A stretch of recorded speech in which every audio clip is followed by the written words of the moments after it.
This conference will now be recorded. Thanks everybody for attending. I'm going to call this Committee of the Whole meeting to order. It is 7 p.m.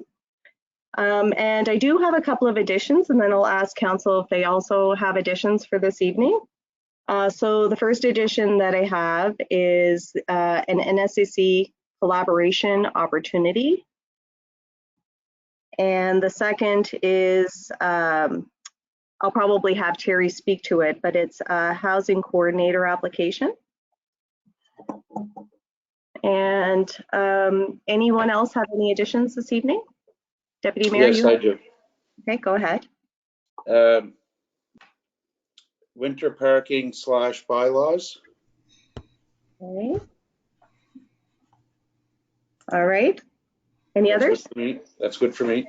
Perfect. Mark, Yes, you have an addition? Go ahead. yes, I would like to request if council approves a in-camera meeting at the end of our meeting if it doesn't run too long.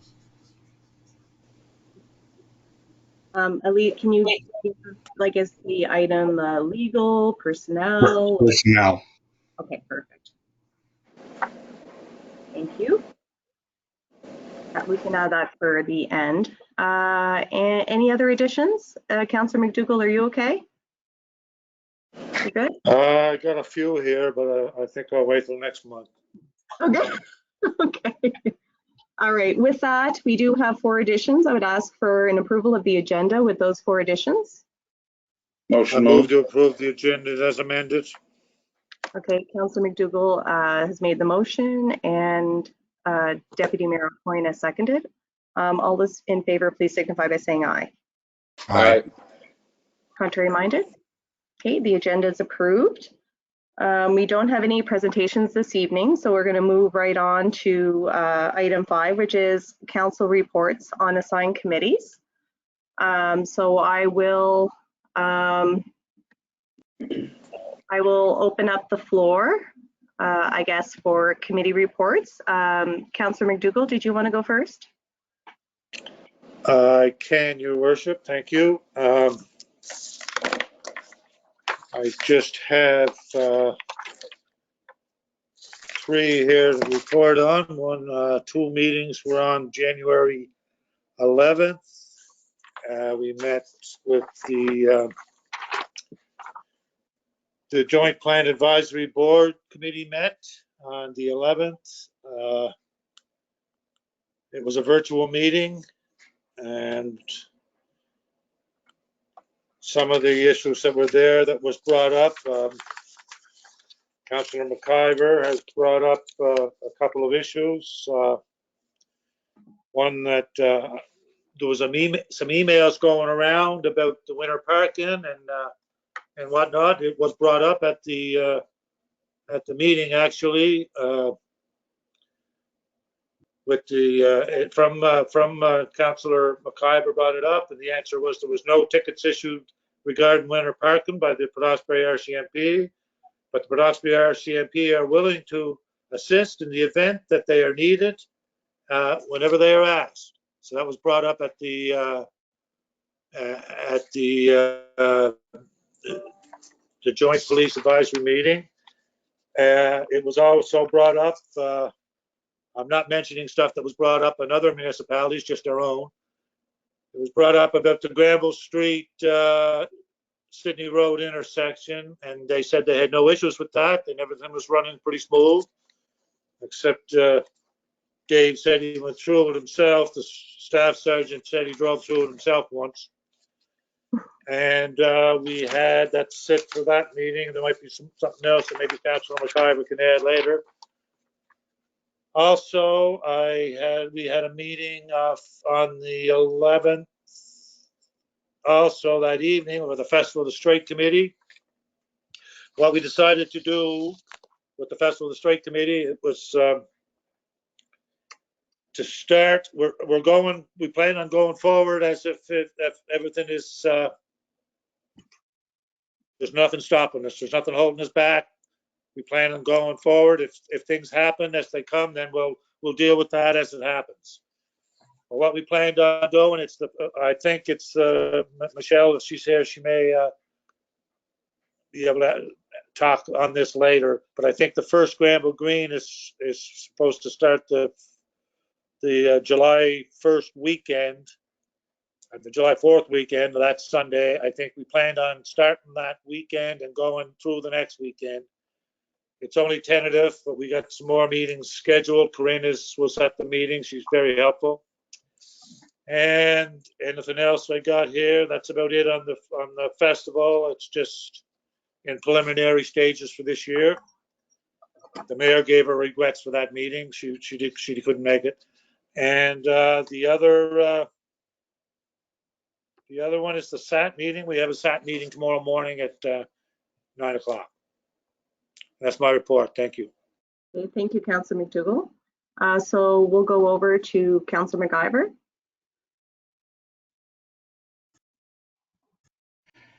Yes, Your Worship. Councillor McDougall had mentioned the policing, which covered everything. We had a cancelled waterfront meeting. I attended a Eastern District Planning Commission meeting. Everything there is status quo, and minutes should be available for anyone that wants to see them. And I think that's all the meetings I had this month.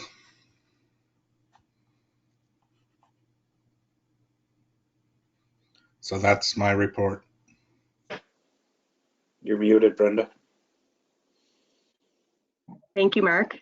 Over to Deputy Mayor O'Coin. January 12th, I attended the Straight Richmond Housing Matters Coalition meeting.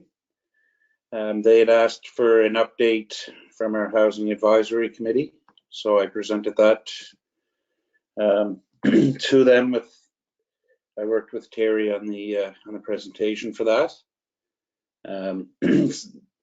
One of the main topics of discussion there was a not-for-profit for housing.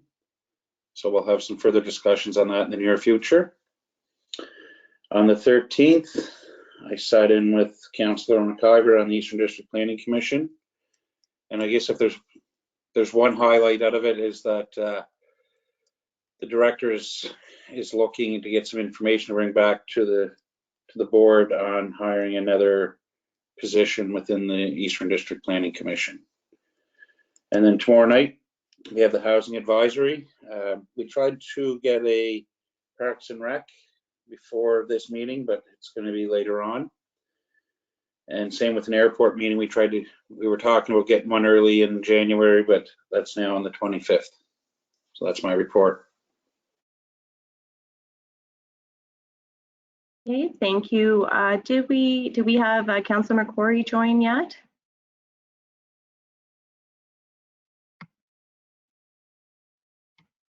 Okay, I don't think he's here. So I have a quick question for council. I was a little astounded at our last meeting when Councillor McCrory, didn't feel. Your Worship, can I just point of information? Sure. Councillor McCrory is saying he's unable to attend. He can't get to doesn't have the link. Can somebody send it to him? Yeah, I did email the link out to all of you probably Okay. like 5 or 10 minutes before we started. So it should be at the top of his inbox. Yeah. Okay, he's just, yeah, okay, maybe you're getting, okay, sorry, thank you. No worries. Anyway, I just had a question for council because usually I circulate my committee report. And I guess my concern is, should I be going through it in detail for the benefit of council? It's just because, I give monthly updates with regard to the Gateway project. And it was a little disconcerting when Councillor McCrory said he knew very little about it. So if council would prefer that I go through my committee of the whole report, I'm happy to. But I guess I'll defer to you all. What's your preference? I read it, Your Worship. I was happy with it. Okay. The report is fine for me. Okay. Report is excellent. And I read it. Thank you. And do you feel like you have enough information with regard to the Gateway project or any other files that I'm active on? I do, Your Worship. Okay. Thank you. So with that, I won't go through it. It's like probably 5 pages long, but at any point, if council has any questions on any of that work, my door is always open. And also for the benefit of the gallery and media, my Committee of the Whole reports are always posted with our Committee of the Whole minutes on our website. And anyway, and I also attached for council's benefit our year in review. And I would ask if there's any questions or a desire for me to go through that this evening. What's council's thoughts on that?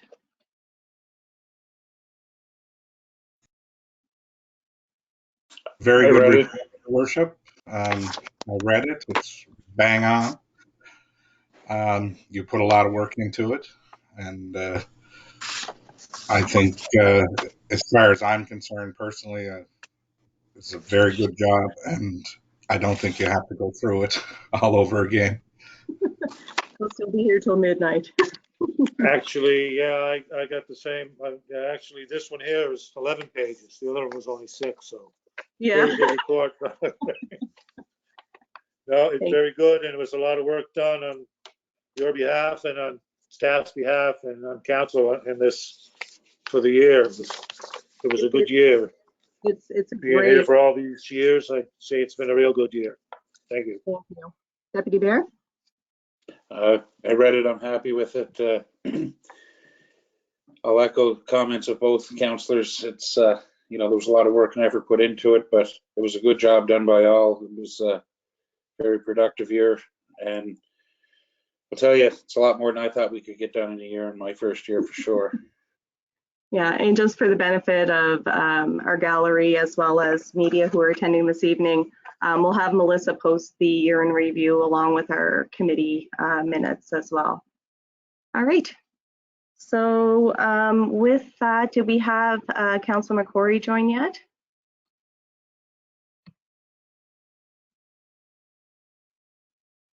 I don't see his name on the list. Okay. So Melissa has contacted him, and he has a new computer, and he's having some difficulty logging on.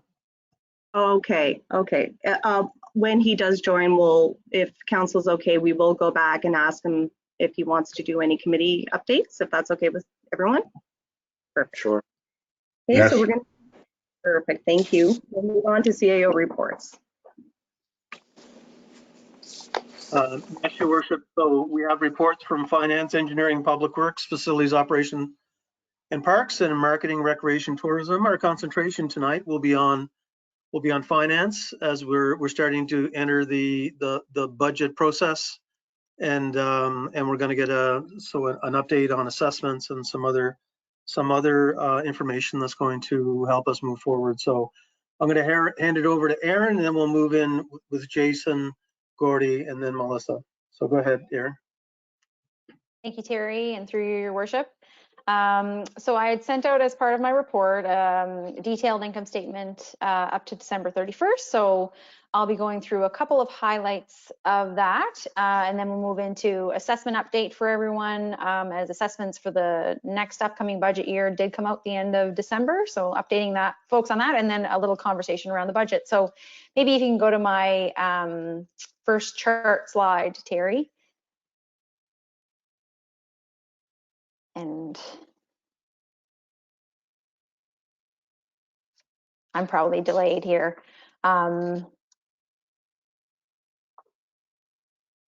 Still, I'm in Port Hood. You're in Port Hood. The internet's not the best. Next one, Terry, please. So the Town of Port Hawkesbury revenues versus budget. Thank you. That's, I think. So I'll just start going through. So just to go over some of the larger variances that we would have seen on the revenue side. Our deed transfer, our actual assessable property taxes were 5.2 million versus a budget of 5.1. This is due to specifically one property or a number of properties that sold together. So we had some more significant or higher deed transfer than we were anticipating this year. And we're still on I'm still seeing the financial statements there, Terry. So, and maybe it's just a delay here, but if we could move to the Town of Roxbury revenues versus budget graph, the one that you have your mouse on there, that would be great. Thank you. The next largest variance, second column here, is our grants in lieu. So budget of $688,000, and we're showing nothing, but that's strictly a timing item with the province of Nova Scotia. So we're anticipating that transfer to happen in January, February. So timing only. The next kind of more larger variance is around the sales of service. So the fourth column's over. So we're showing actuals of 362,000 versus a budget of 556. And that's specific to kind of COVID shutdowns and COVID slowness within our civic center, arena, aquatics facilities, and impacts of kind of COVID-19 restrictions there. The only other kind of more significant variance that we'll note is the last bars on the far right, the unconditional government transfers. This is equalization that comes from the province of Nova Scotia. So we budgeted $224,000 and we're showing $448,000, and that's due to a one-time doubling of the equalization grant from the province this year, which was nice to see. Next slide there on the expenditures, please, Terry. So again, to go through some of the larger variances we're seeing as of December, general government services, our actuals are $860,000 versus a budget of $1 million. Mostly timing, I would say, are those variances relate to consulting fees, IT costs, some of our annual costs that we're going to be spending in this quarter, and we had budgeted to spend them a little bit earlier, but also we have a little bit of lower travel and PD costs for council and staff because of the limited options that folks have had. Next one is on the wastewater plant. So we're showing a budget of $327,000 versus an actual of $220,000. Repairs and maintenance are typically hard to kind of gauge around in the wastewater accounts. You know, depends on the year, depends on the equipment, but we will see some of that variance eliminate when we finalize the wastewater grinder that council approved. But some of that is also timing of power bills and just our regular monthly and quarterly bills. Another large variance is around the recreation and cultural services. So we're showing $585,000 in budget and $412,000 actual. Again, COVID impacts here. So shutdown of our civic center, or sorry, not our civic center, but our aquatics facility, canceling of the Granville Green concert series caused some larger variances around our recreation costs. Civic center is down a little bit as well.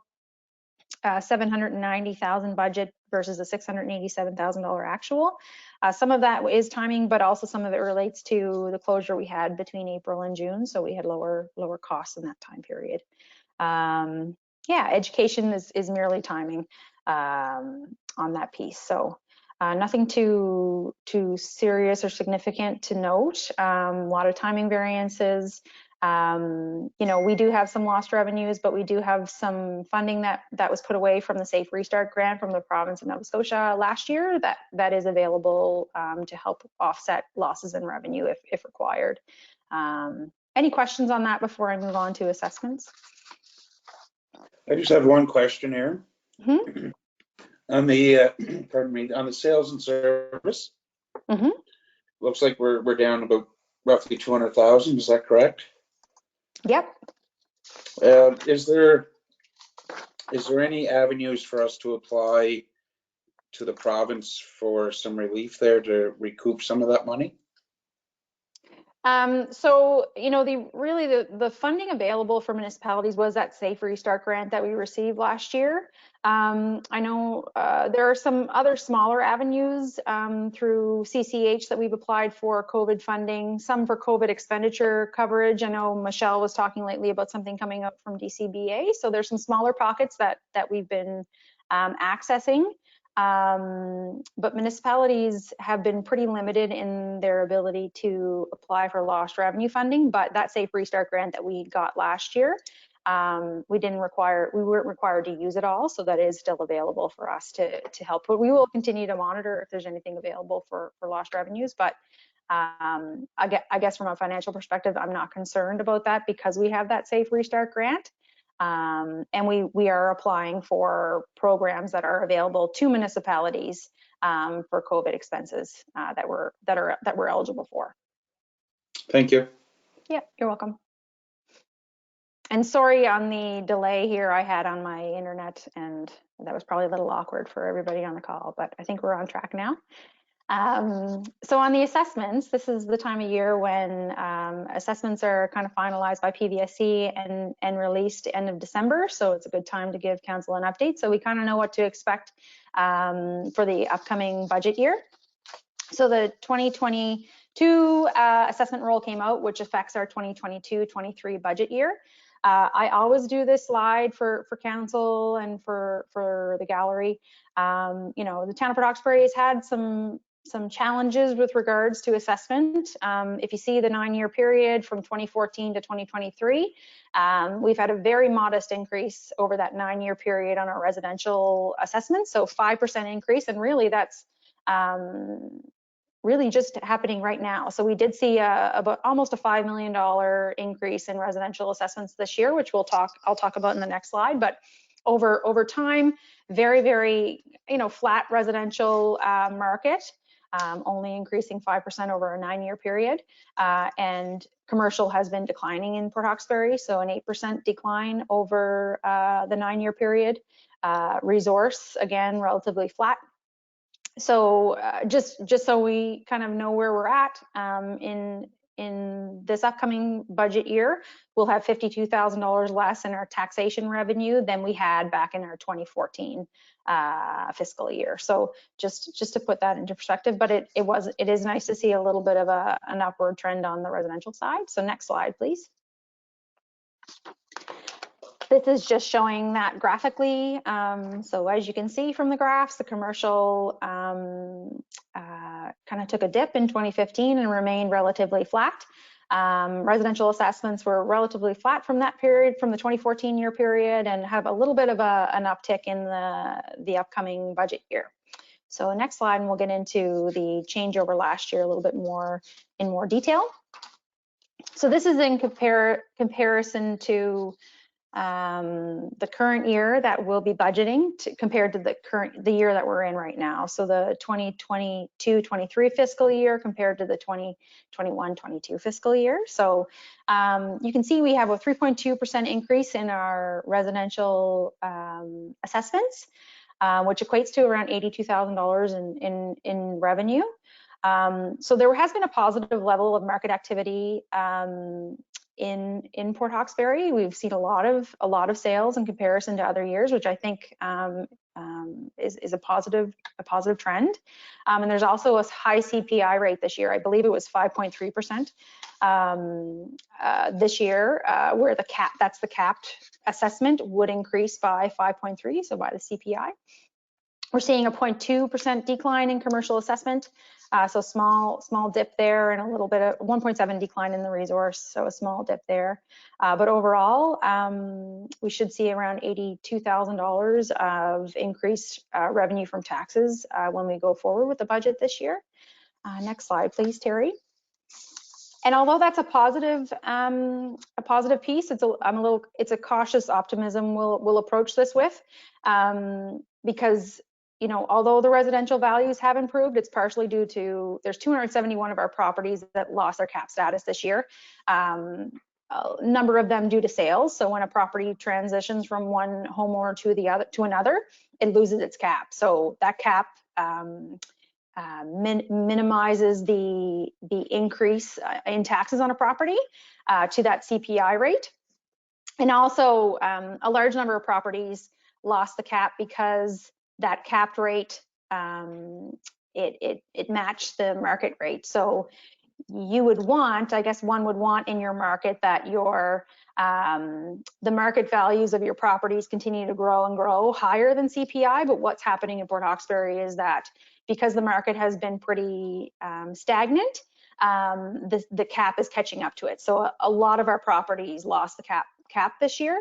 I mean, maybe good for a property owner because it means they're paying less tax and their market value is not getting significantly higher, but not good if you're going to sell the property. So a little cautious there. The market increase in Port Hawkesbury that was applied to our assessments was 1.9%. And just to give you a range, in the province of Nova Scotia, the market increase that was applied by PVSC was between 0.8% and 18.2%. So we're on the low end of the increase in market. And of the only $535,000 of our increased assessment was based on permits and inspections. So not a lot of new building or additions happening in the community. And we have about 1,400 residential accounts, just under, and only 860 of those counts increased in value this year. The others were either remained the same or declined. And only 565 of those 1,343 accounts increased by more than $2,000. So there was some larger increases on properties, particularly the ones that were sold, but the ones that didn't sell remained relatively flat in growth or declined in value from PVSC's perspective. Commercial assessments in Port Hawkesbury remain negative or slow. That's pretty consistent with the provincial picture. So, you know, that's kind of the trend across the province. And just for more information, we have 244 commercial properties. 86 of them increased in value this year. Only 42 of the accounts, the 244 accounts, increased by more than $5,000. So we had 72 commercial accounts that declined in value, 86 that had no growth they just stayed the same as last year, and 86 that increased in value. So just happy to see the residential growth this year. Hoping that because of the recent couple of years that we've had of really nice levels of sales within Port Hawkesbury, that PVSC will have some information available to be able to you know, extrapolate those sales across the market values of the other properties in Port Hawkesbury, and we'll see some positive trends there. So time will tell. Hopefully next year when we're having this conversation, I don't have to have any cautious optimism, and it's just optimism, but we'll see when we get there. Any questions on assessments before we get into the budget process? Any questions for Erin from council so far? No, I think you're good, Erin. Thank you, Mayor Brenda. Okay, so just wanted to go through the budget process as well, because we're going to be kickstarting that very shortly. So last year, we, in January 2021, we had the same conversation with council just to get some input and feedback on the budget process. March 1st, we had a priority setting and open discussion with council. Then March 16th, you had your first draft of the budget delivered to council and staff. Then following that, there was numerous conversations through the months of March and April, both virtually and in person, in order to move forward with a presentation of the budget to the Committee of Whole in April. And we ratified the budget in May at the May 4th public meeting. So just looking to get some feedback on that process for the current year, if that met everyone's needs last year, if there's any suggested changes. We did have public participation, or they were able to view our meetings in the last couple of years, which was nice. So we'll continue that.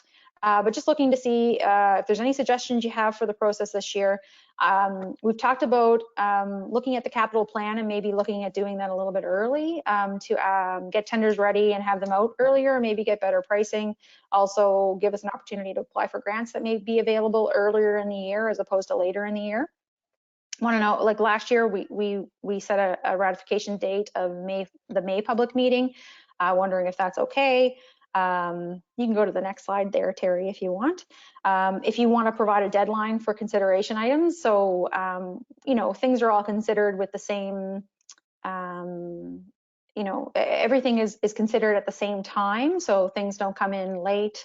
So just wondering if you want to set that for staff and council, you know, a deadline for items to be considered. Do you want to go, do you have a goal for the number of meetings you'd like to have to solidify our operating capital plans, or are we happy with the number of meetings we had last year or in previous years? And would you like to set regular meetings for the budget, maybe in advance of the public meeting or committee of whole, or are the ad hoc meetings that we've had in the past suffice based on how the process has gone in the past? So just looking for some feedback. Any feedback is good feedback, and yeah, so just Thanks. Through you, your worship, to Aaron. It isn't Blaine. I'm here on the telephone. Yep. Aaron, you had mentioned that maybe we would look at convening those meetings earlier than last year or previous years, just for the sake of trying to get the budget approved earlier, so that we would be in a position earlier in the spring to be able to put out tenders for work. And so I guess that would be my preference, is to see, well, how early can we start that schedule of meetings? Yeah, so what I thought was maybe we'd look at capital earlier rather than later, and we can always set the capital plan before the operating plan, right? So we've met with staff to talk about capital and items that the departments are in need of. I suggest council think of capital items that you'd like staff to, and I know there's a number of items that have come up through our meetings throughout the year, so those are on our radar. But you know, as early as, you know, early in February, we could probably start looking at meeting to discuss the capital plan, probably a little bit later for the operating, but just if that's okay with council, and looking at the capital, trying to get that set earlier, because that's what really depends on the tendering process and getting things out early, is the capital project. So that was the suggestion, was to look at maybe setting that earlier than we've typically set, and we could still move forward with a May public or an April committee of whole for the presentation of the operational plan, and setting at the May meeting if that works for council. I think that's a great suggestion. Councillor McIver, you have your speaker on. Go ahead. Yes, your worship, through you. I agree with Aaron, and whenever you're ready to go, Aaron, I have no problem meeting. Great. Thanks, Mark. Deputy Mayor Coyne. I agree as well. The earlier the better. I do want to just put it out there that I will be out of the country from May 3rd to May 10th. Okay. Thank you. We'll note that. So we'll try not to schedule any budget meetings during that week if at all possible. Hopefully it's done. Yeah, Councillor. Sorry, March 3rd to March 10th. Sorry, not May. Okay. March. Okay. Councillor McDougall.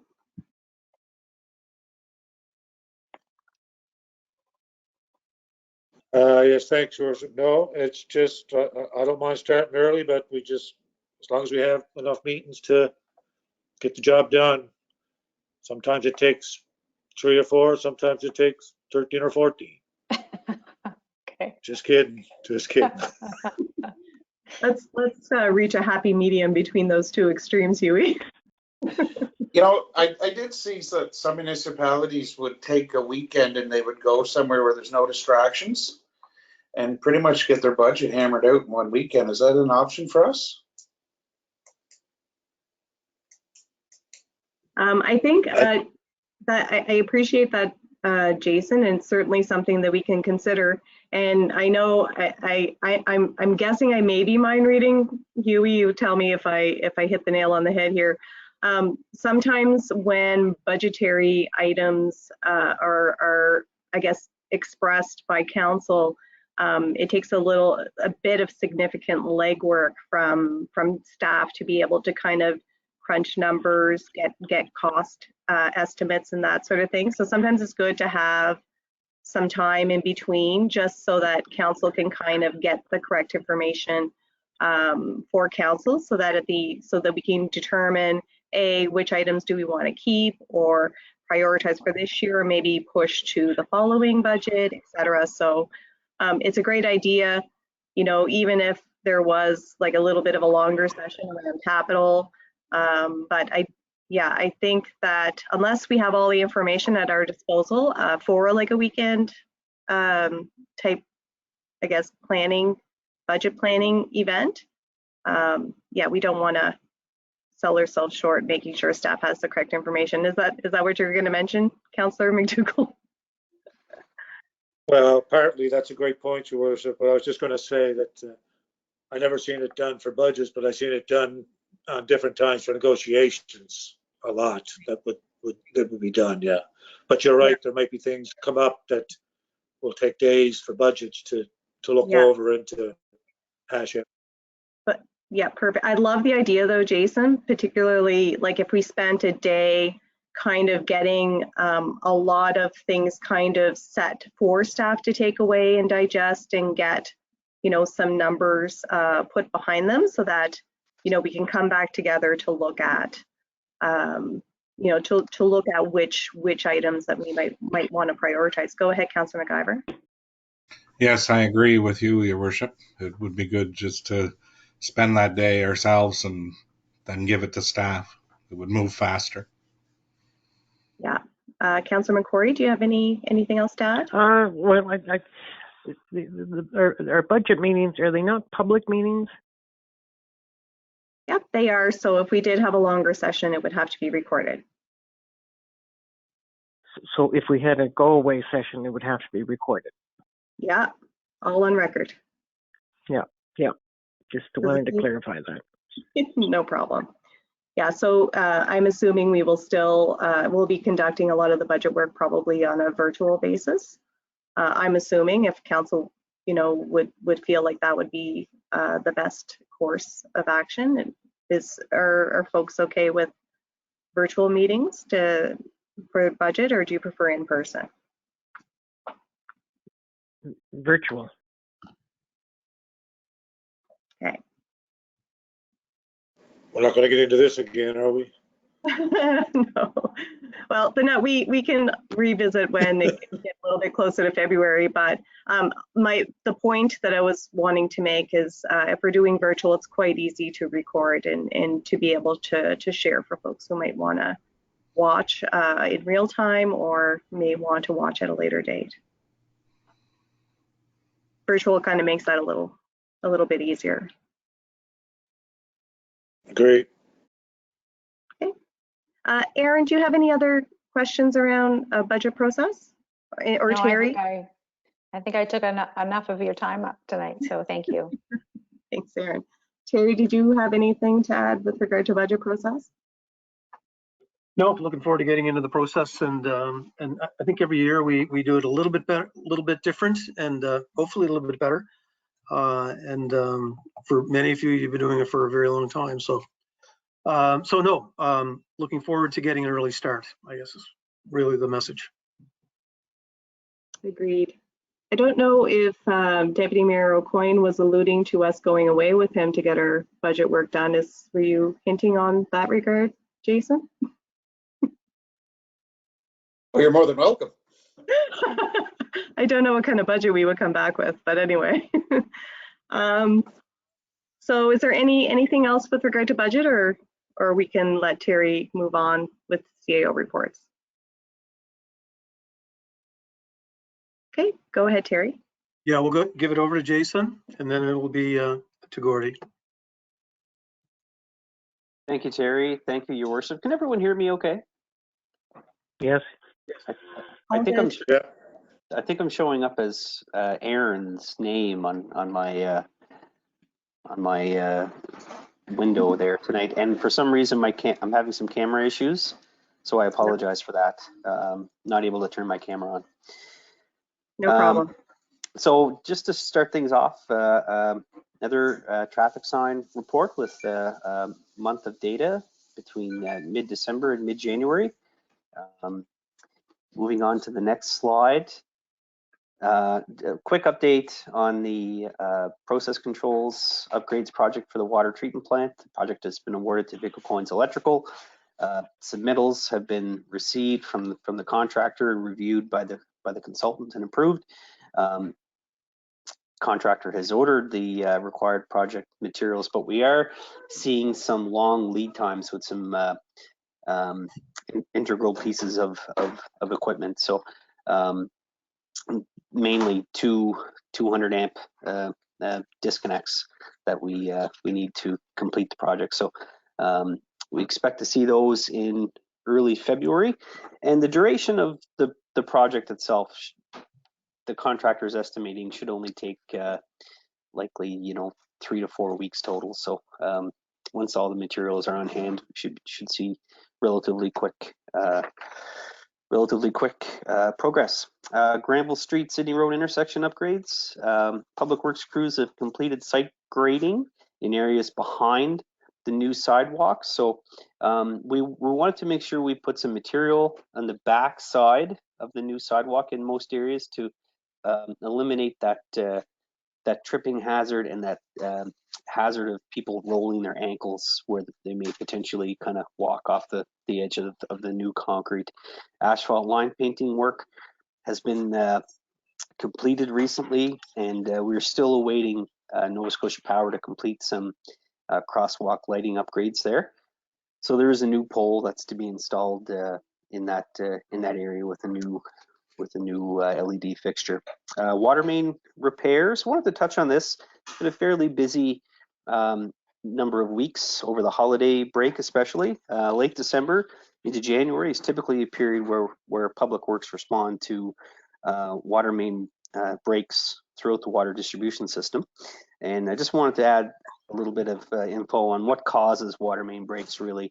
And typically, when you have that significant change in temperature, when the weather turns cold, water main breaks are more common.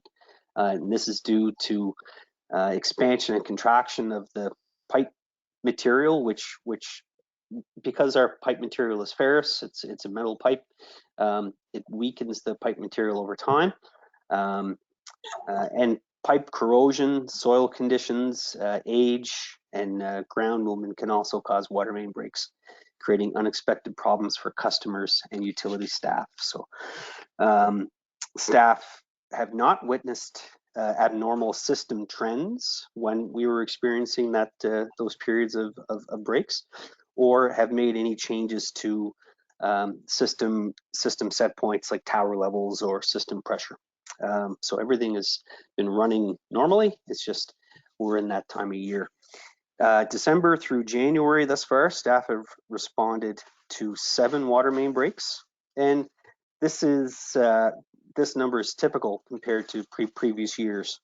And I provided you with a brief overview of the areas that we experienced and pictures of some of the breaks. So just to go back to that slide, the Public Works staff are really great team. One break in particular that we show here is a repair clamp that had to be installed in an excavation that was very close to a communications duct bank on McSween Street. So testament to the skill of our operator and our crew in carefully digging around that duct bank and executing a really great repair.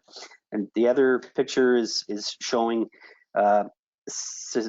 significant crack in a ductile iron pipe next to a service connection, and the staff had to cut that section of pipe out, and it just shows the repaired section. That was a repair that was conducted on Hemlock Street in Tamarack.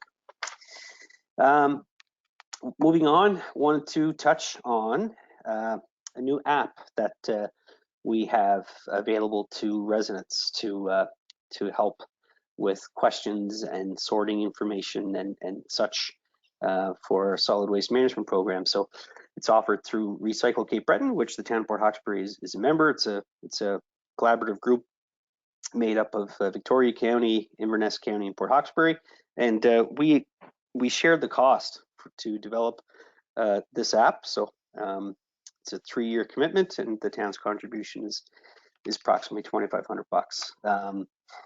The app is available for Apple and Android platforms, and the app will allow folks to enter their address and tells them when their next curbside collection is, so we can add our schedules there.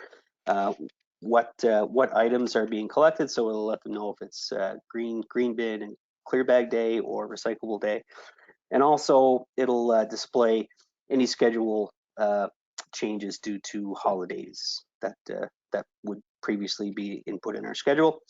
Once someone has entered their address, we can send push notifications to their mobile device that will remind folks of collection days. So the evening before their scheduled collection, they would get a notification to remind them to put their recyclable bags out the following morning before 7 a.m. That sort of thing. And once you've entered your address, you'll be able to access a feature called the Waste Wizard. The Waste Wizard allows you to search any item and gives you options and instructions on how to properly dispose of it. So, for instance, we get calls at the office frequently from residents asking how to properly sort certain items or how they're supposed to dispose of certain items that may be classified as household hazardous waste, or maybe items that don't necessarily belong in their normal waste streams that's collected at the curb. And this feature tends to provide folks with some direction, which is available at their fingertips. There's some instruction there on how to download the app, and Nicole Latimer with Municipality of the County of Inverness is making arrangements for promotional ads for the app coming up very soon to encourage residents to download it and take advantage of its many useful features. So looking forward to seeing how the uptake is with the app, and I've downloaded it to my phone, and it's certainly useful, and looking forward to seeing a lot of promotional items that Nicole is coordinating for our group in coming months. Next slide. Terry, just wanted to advise folks that we recently did a sweep of our streetlights within town limits. Happy to report that only 4 lights were witnessed at the time of the sweep as being non-working. So those lights have been submitted to Nova Scotia Power for repair, and Nova Scotia Power typically takes up to 30 days to have those repairs completed on our behalf. In total, we have 648 streetlights listed on our account with Nova Scotia Power. That's how many lights we pay for, and with 4 of them being witnessed as needing some repairs, that's pretty good in my books, with less than 1% of our streetlights requiring some sort of maintenance. With your council package, there was a department activity summary from Public Works from November and December and early January, really, and we provided a summary of toolbox talks that we've been working through with Public Works staff, and to highlight that we've completed some important safety courses, not just in Public Works, but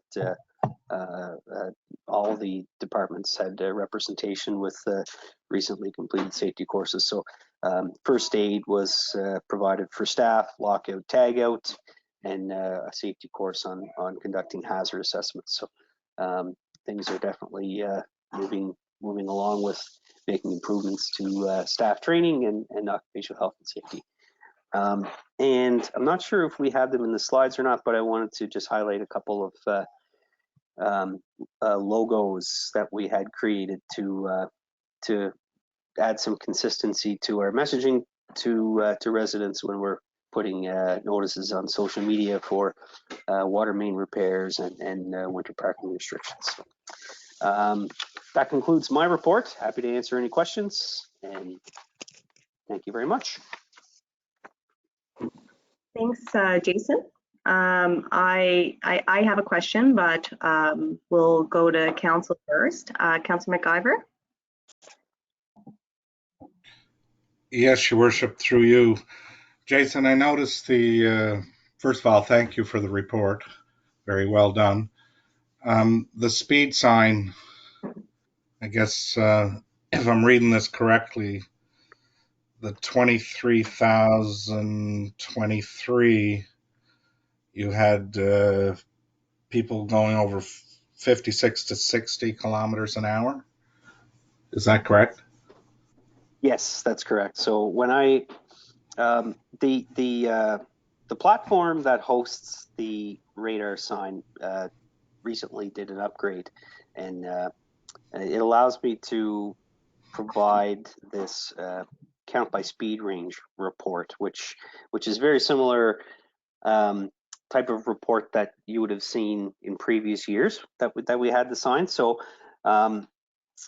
what that essentially means is I believe what you're alluding to there is that out of that time period, that month period, 23,023 vehicles passed by that sign, registered a passing by that sign within that speed range.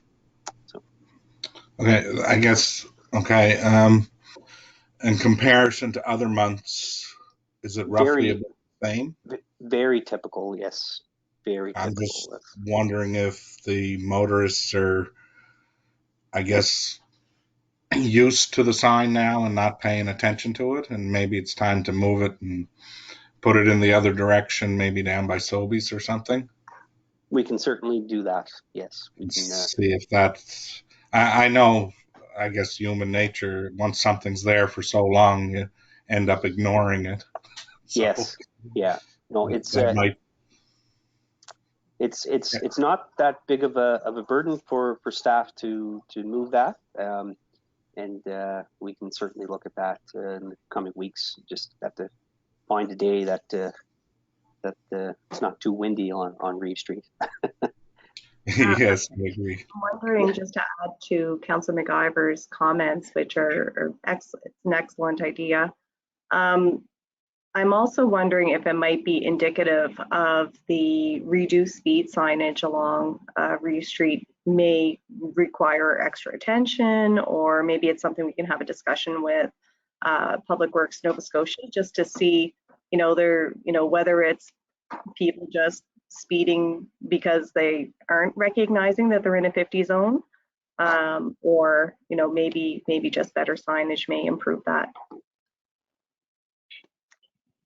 Certainly, that's a really good point. And Terry and I tend to get to meet with provincial traffic engineering folks and the local area manager a few times a year on project work that we were involved with, and be happy to bring that up with those folks.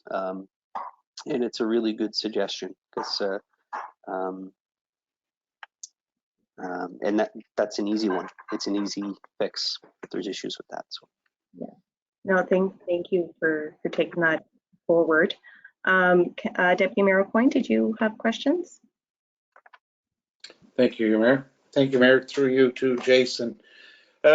Jason, in these traffic sign reports, are you able to go in and see in a time frame, hour by hour each day? I'm just wondering if these higher speeds are later at night, or is that something we can find out? yeah, I do believe we have the ability to mine into the data with more detail. So there's some different types of reports that can be generated. So if folks have some specific questions on what type of information they would like me to try to pull out of the signage data, it would be most helpful to kind of send that to me in an email, and I can try to work on it from the cloud platform. Sure. And the only other comment I have, I was looking at the dates of the water breaks, and I remember quite well the Public Works being out on a cold January day on, I believe it was Oak Crescent, for a good part of the afternoon, and then they got to go home for a few hours, and then that evening spent most of the overnight again in Tamarack on another water break. And it's just nice to see that they are able to perform their tasks in those temperatures and to be able to do it safely. So I think they deserve some recognition for that, for putting long cold hours in and still having it incident free. For sure. Thank you for the comments. 100% agree with you. They do phenomenal work. They do it very safely, and they've always been able to get the job done. A little bit of background on that January 5th day. So it was what we're constantly trying to do throughout the winter is to monitor our daily flows. So it's a constant balance to kind of monitor what we know is our typical system flows with what we're actually seeing in our daily trends, and then to recognize when we may have issues out in the water distribution system, and then to go out and try and search for those issues. So the repair on Oak Crescent on January 5th was a leak that staff actually found the afternoon before as a result of doing intensive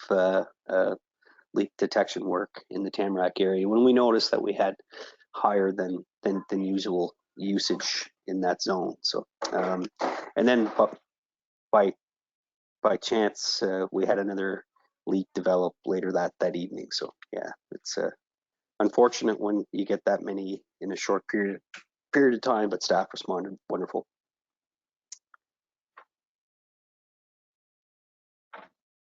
Any other questions? Okay, I just had one, Jason, if you don't mind. Sure. So I guess I thought that the app ideas is pretty progressive and pretty cool, and I think it will mitigate a lot of the I guess uncertainty that some citizens may have around collection cycles. I'm wondering, is this something we could potentially coordinate around our spring heavy garbage cleanup? I know that could mitigate some questions that would send citizens a reminder when it's appropriate to start putting out their items in the spring, and like that 7 days in advance of the pickup. You know, because certainly I know council, all of our elected officials here likely get the phone calls after the last day that items are supposed to go to the road, saying that, you know, I didn't know that we had to have our stuff out, and I have, you know, and then I guess I would avoid that issue. Most certainly, that's a really good suggestion, and I do believe we have the ability to add that push notification with the app platform. So that's a question I'll bring forward to Nicole as she's really kind of leading this initiative on behalf of all three municipal units, and I'm fairly certain that there is a way to make that happen, though, Mayor. So fantastic. Any other questions for Jason? Okay, so I think Terry's going to probably pass the torch to Gordy. Yeah, it's over to Gordy. Thank you, Jason. Thank you, Terry. Good evening, everyone. Through you, Your Worship. I'll do a presentation of my report, starting with the Civic Center. We're continuing to follow Nova Scotia government and public health guidelines and additional restrictions, which include keeping the arena. Nova Scotia Hockey has allowed their membership to compete for practices only with a cohort program. allowing 2 cohorts at once on the arena playing space, more or less. So that includes 2 groups of 10 players and coaches, all included, and they have to be separated at all times. So one group uses our main entrance, and one group uses our back entrance. They have assigned dressing rooms, and they lead the way they come in, and they don't see each other the whole time they're there. Or they don't come in contact or cross contact with each group while they're there. No games allowed, and no spectators or parents are allowed in the arena space. Right now we're looking at, it was to be the end of the month, so we'll see what happens when that comes along and if anything changes there. Our walking track has reopened as of yesterday. It's open box office hours. Actually, it's open 6 a.m. Maintenance will keep an eye on it 6 a.m. to 8:30, but it closes every day at 4:30 when the arena begins to be used. So that's good news for our walkers with the winter weather. Body and Soul has expanded their open hours. They're opening on Sundays now for about 3 weeks, I think, maybe a little bit more. They're open 9 to 1 on Sundays, so that's new for them.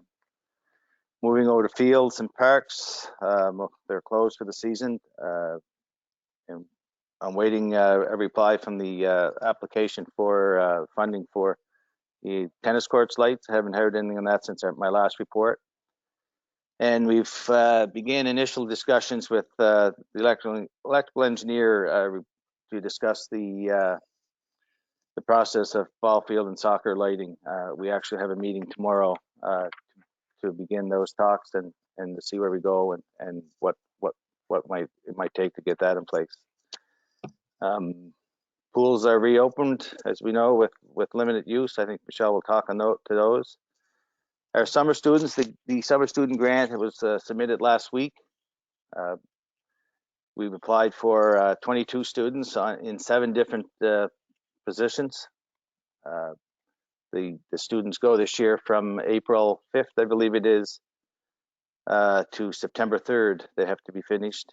And through their application, we are to expect a reply by early April. So, touching on accessibility, we continue to meet weekly, working towards the completion of the town's plan. We've partnered with Victoria County and their safety officer, who are in the initial stages of getting their plan together. So we want to help them along a little bit. It's great to work in numbers, and I think we're going to probably do a little bit with Inverness County also to get each other to the goal line. So our Facebook site is still up and running. Kathy Cook is doing a great job of that. And we've relaunched our survey this week, or last week, as most of you know. I did a blitz with an email and on our social media sites. If you haven't filled out our survey, please do. It only takes a few minutes, and I think it's really important for our town staff and council and our leadership to have input on this survey. We've also got some hard copies out to places like the Seniors Home, Rock Center, and the Evergreen Club. And they're available at the box office for pickup. And we'll certainly get one to anybody who can't get to any of those places to get a hard copy, should they not be able to use an electronic copy. So that's my brief report for this week, and I'd be happy to answer any questions. Thanks, Gordy. Anyone have any questions for Gordy at this time? Deputy Mayor? Yes. Yeah, sure. We'll go to Deputy Mayor O'Coin, and then we'll go to Councillor McDougall. Through your worship to Gordy. Just wondering, with the strict restrictions on the minor hockey,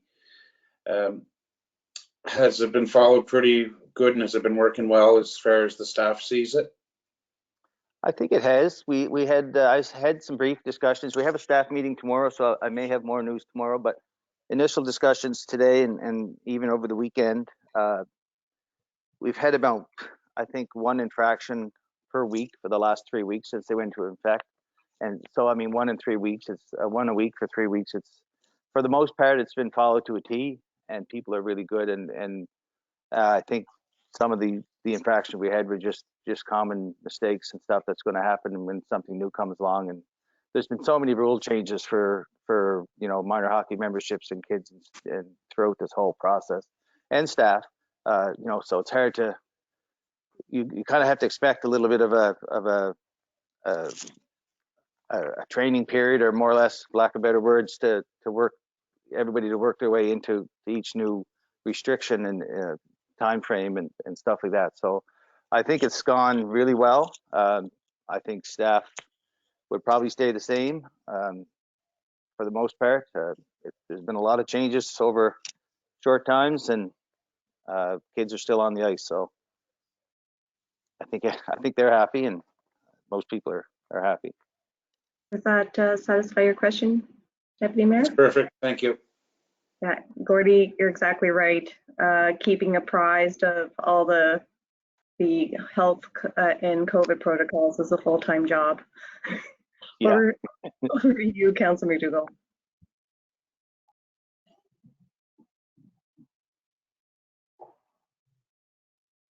Yes, Your Worship, through you. Thank you. First, I don't know if everybody got that. Blaine just said he tried to ask a question at the end of Jason's presentation, but nobody could hear him. But anyway, I got a question for Gordy. What he has it through you, Your Worship. Did you say you had the students from April 5th to September 3rd? Did I hear that correct? Yeah, I think Yui this year, or Councillor McDougall this year, it's April 22nd, and their last day they can work is September 3rd, I believe. They had changed their parameters. I'm sorry, they changed their parameters a couple of years back, the first year of COVID, where we could use them up until the following January, actually. But we're back to the old original time frame. No, but I guess that's like 19 or 20 weeks as opposed to 8 weeks last year. Well, that's the time frames that we're allowed to use them. There's no guarantee we're going to have them. Yeah, there's no guarantee we're going to have them for that. That can be split up, you mean?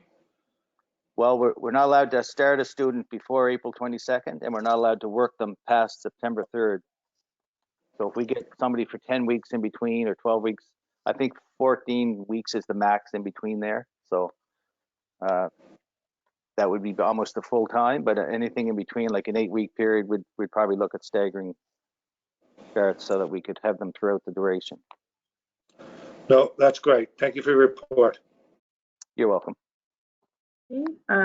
Councillor McCrory, I see you have you're unmuted, so go ahead if you have a question for Gordy, and if you have another question for Jason, go ahead and ask both. No, Your Worship, that's fine for now. I just heard after Councillor McDougall mentioned that you weren't able to hear my question, I heard a message saying unmuted, so I'm not sure what had happened there, how it was I was muted. If you do have a question for Jason, go ahead. No, I said I'm fine, Your Worship, thank you. Okay, any questions for Gordy?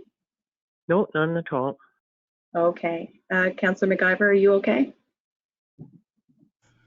Yes, Your Worship. No questions? No, I'm good. Okay, perfect.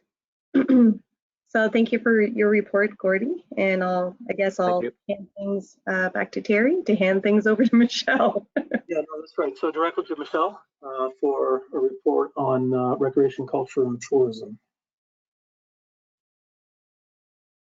Yes, good evening through you, Your Worship. Happy New Year, everyone. Nice to see everybody's faces again. I'll just jump right into my report and happy to take any questions afterwards. I'll start with the pool. We did in December complete the fall session of swimming lessons, fortunately before all the restrictions came into play. But due to the current restrictions, the winter session for swimming lessons will be delayed until mid-February. But we did determine that if we can start by mid-February, we will get the full session completed, which is great. We reopened the pool today with public swims, lane swims, and water exercise with very limited numbers and registration by phone, and that's going quite well. Throughout the month of December, the department distributed 40 of our Parcel for Possibilities packages to families, and they're just little packages with a mix of crafts and fun recipes and games, and they were all holiday themed, so got some really great feedback about those as well. And of course, the highlight of December, my very first Town of Port Hawkesbury Christmas parade. It was very, very well attended. We had about 35 float/entries. So between floats and walking groups, we had about 35 entries. Really great community participation, lots of spectators out there.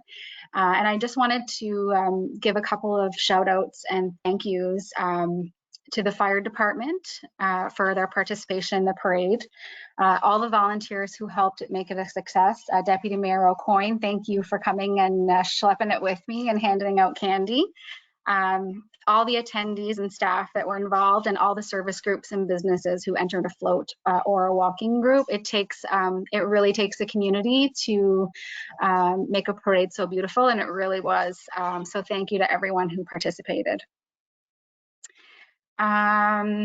We also hosted on the same day a sensory-friendly Santa visit in partnership with the Strait Area Autism Society, and thank you so much to them for their partnership for that program. It was a huge success. It was by registration, and we had about 10 children attend and just received the most wonderful comments from those who attended, and we just think it was a huge success, and we plan on doing it year over year. We have delayed releasing the winter flyer pending further or relaxed COVID restrictions, of course.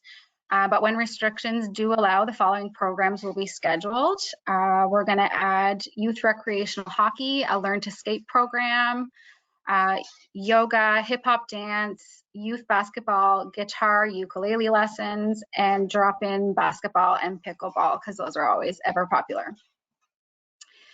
Through the Active Communities Fund, the department received funding to create winter leisure kits for families in Port Hawkesbury. We're really excited about that and have already reached out to Canadian Tire to see if they could help us out with those. And they will be distributed in partnership with the Schools Plus program.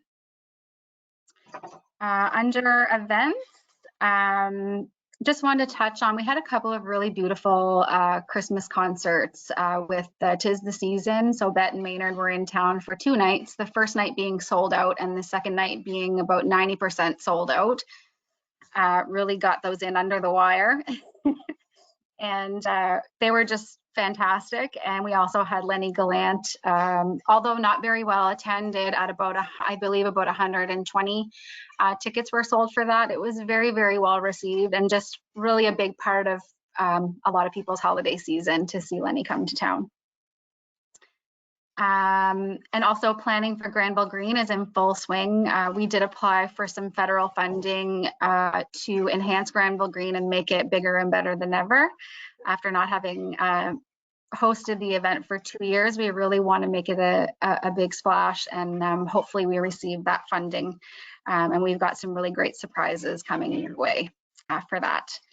The sponsorship package is complete, and it will go out to potential funders at the end of January, although I've already begun connecting with some potential funders. So those in the gallery, council staff, if you have any suggestions, or you know a local business or group that we could partner with, please reach out to me. I'm happy to take those suggestions and run with those. We do have a Matt Minglewood show planned for February 12th, so we'll see what happens after the 31st with that. Hopefully we can go forward with it. It's supposed to be a really great show. And then Evans and Doherty in March, and a hypnotist in May. And then we've got some other fun events coming your way. I don't know, Deputy Mayor O'Coin, if you wanted to touch on the one that you shared with us today, but maybe later, once we confirm. Marketing and media, total page likes up to 3,623 from 3,578, but we also haven't posted as much in December as we would in other months. And that is my report. Thank you.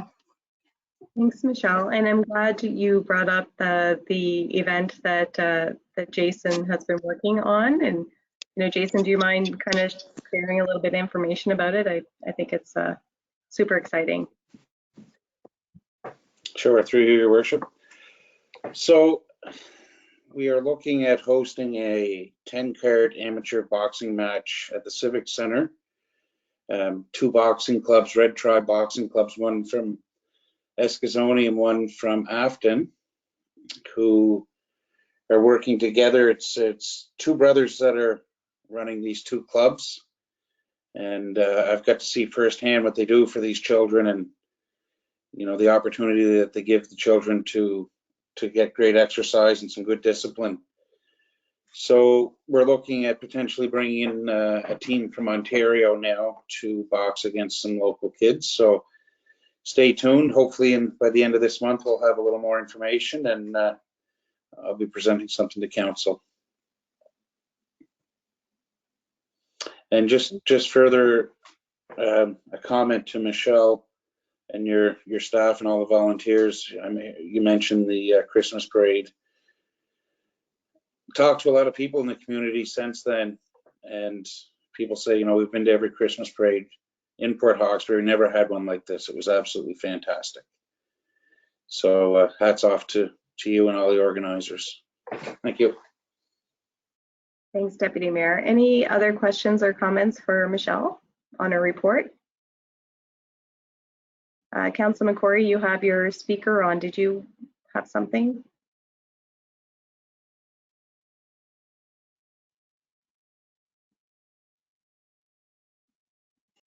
Okay, I guess not. Thank you very much for your report, Michelle. Back over to you.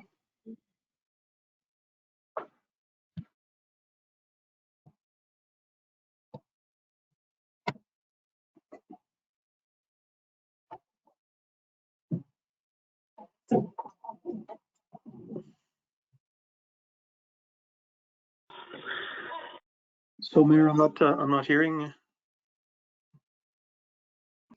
Yeah, you're coming through okay.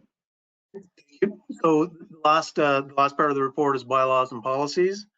So there's no bylaws or policies to review this evening. We've just completed a new taxi bylaw, a new taxi policy. We've also completed the code of conduct policy, and actually 3 changes to the land use bylaw and planning strategy. The policy that we're finalizing, and you've seen drafts already, is on governance, and that's meeting protocol, committee structures, those types of things. So hopefully you'll be getting that. You'll be getting the latest draft of that fairly shortly, and then it would be my wish that we'd have a meeting just dedicated to that bylaw, because it is quite. I'm sure there's input that's going to come from council, and it's quite a lengthy one. So that's the next bylaw to be sent. And no, I just thank staff for the reports as well, if I haven't done so already. Okay, thank you. And I guess now that we've concluded our CAO reports, I just wanted to circle back for Councillor McCrory with regard to your committee reports, if you had any that you would like to share this evening. Oh, thank you, Your Worship. Yeah. January 13th, we were to have a regional library board meeting, but that had to be rescheduled to February 3rd because the province is using libraries now to distribute again rapid test kits and to collect small oxygen monitors that are distributed to COVID patients. So staff had to turn their attention to get that organized. So that meeting, as I say, is now February 3rd. And other than that, no, I don't have any additional report, Your Worship. Okay, thank you, Councillor. And I also made the offer to Council, if Council would prefer that I go through my Committee of the Whole reports in terms of the items that I have in there. And if you have that preference, I am certainly willing to do that. Well, Your Worship, is your report with the rest of the minutes posted on the town's website? It is, yes, correct. Yeah. You know, I don't have a preference either way. If the rest of council indicated that they would like that to happen, I'd certainly support that. Okay. The consensus of council was that they would prefer to ask questions if there's any items in it that of importance or significance, but other than that, they're happy with the way it's presented. Great, thank you. No problem. And I just, for your benefit as well, Councillor McCrory, I just wanted to let you know about our approved additions. So we have a NSCC collaboration opportunity as the first addition, housing coordinator application as the second, winter parking as the third, and we will have a short in-camera session at the end for a personnel issue. Great, thank you. You're welcome.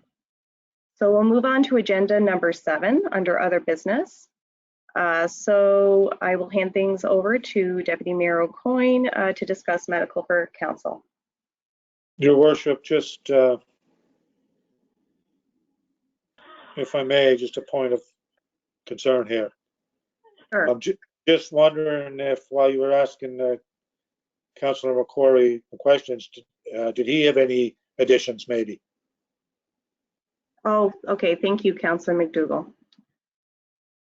Thank you, Councillor McDougall. No, Your Worship, I don't have any additions. Thank you. Thank you, Councillor McDougall and Councillor McCrory. Okay, back over to you, Deputy Mayor.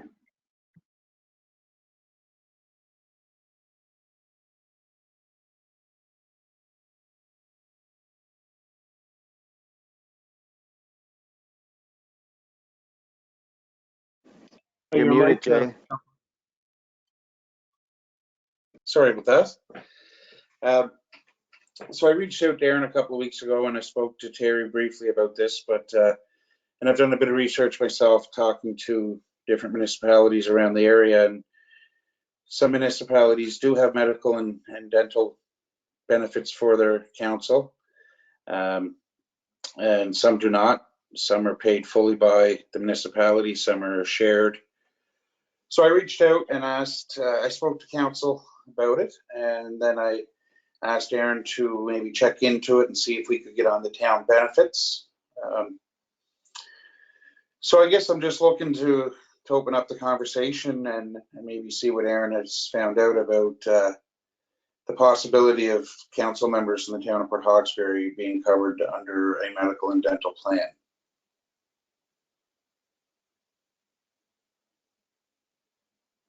So you go ahead if you want, Aaron. Sure, through you, Your Worship. Sorry, Councillor or Deputy Mayor O'Coin. I thought you were going to bring this up with council to determine if that was something council wanted to move forward with, and then we could do some investigation around it. But I did gather some information around the province and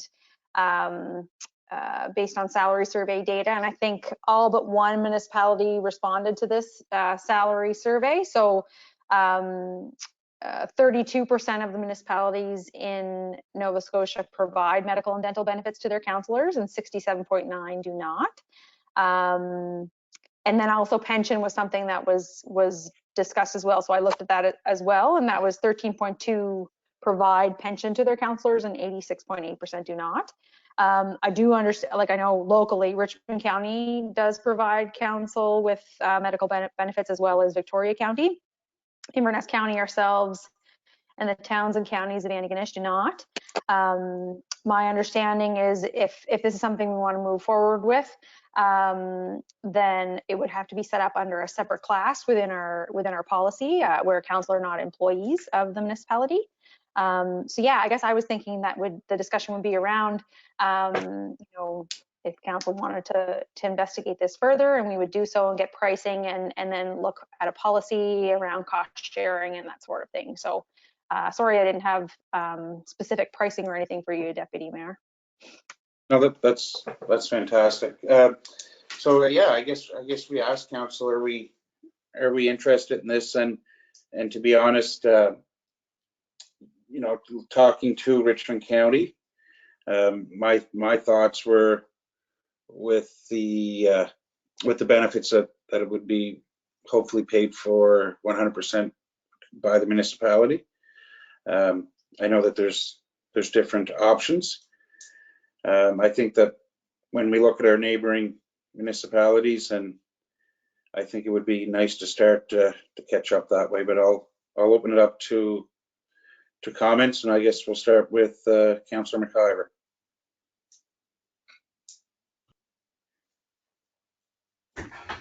Yes, Your Worship, through you, I agree to go forward for information purposes to find out the costs.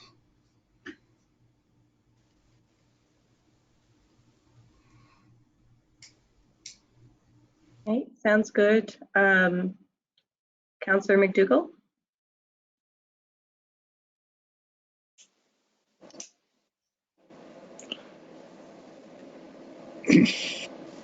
Yeah, thank you, Your Worship. Let's open it up a can of beans for sure. I can't see the municipality paying for 100%. First of all, every medical or plan that I've been involved with, or anybody I know been involved with, at least pay their percentage. I know it's costing me at the mill $70, over $70 a month, and that's just half of what it cost, because the company will pay for the other half, or maybe 1.4%. I think they pay even, maybe. So you're talking, if it was to be done, and I think most council have medical and dental. It's something I'm not interested in myself, but I'm open to anything. But I can't see the municipality paying for it 100%. No, if it's going to be involved at all, it would have to be on a percentage, like all other businesses or all other companies do, on a percentage. I don't think. I'm sure that the employees of the town of Port Hawkesbury must be paying something, are they, or is it the town paying for everything? I guess we can defer to Aaron with regard to that item. I know we have a cost share. We have a cost share arrangement with employees on health, dental insurance, LTD, etc. 60/40. Back over to you, Councillor. Yeah. Thank you, Your Worship. Yeah, and I think most companies are like that. It's a 60/40 or 50/50 or whatever. I know, like I say, at the mill, I'm paying over $75 or so a month for my coverage, and they pay the rest. So it's not cheap. So I just want to put it out there. Okay, thank you, Councillor. Councillor McCrory? Through you, Your Worship, to the Deputy Mayor, Councillor Coyne, your Deputy Coyne, you're saying that Richmond municipality pays 100% of medical and dental? That is correct. And have you identified other municipalities that are paying 100%? I've only spoken to 2 or 3, sorry. So Victoria County is a cost share, and Inverness County doesn't have them.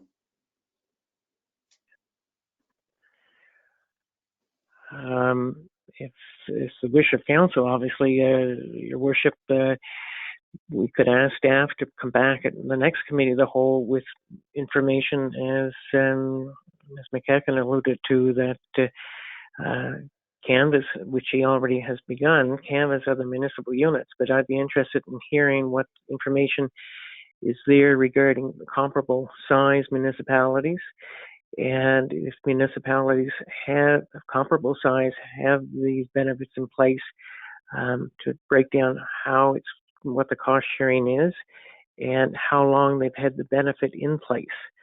I'm not sure it's something necessarily that I'd be interested really kind of hearing from constituents if they think that's a benefit that we should be obtaining from the town of Port Hawkesbury.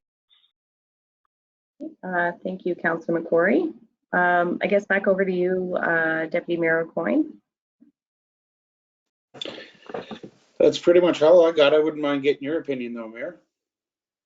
Yeah, I agree that maybe we'll go forward to our next committee of the whole, and at that point in time, Aaron will have some information for us with regard to, what's comparable, maybe, what are other towns providing in the way of medical healthcare insurance, if it's cost share or fully funded, and maybe some other comparably sized rural municipalities as well. And then that way we as a council have enough information to decide how we might go forward. I mean, if council decides that the best scenario is a cost shared scenario, then it would be an option.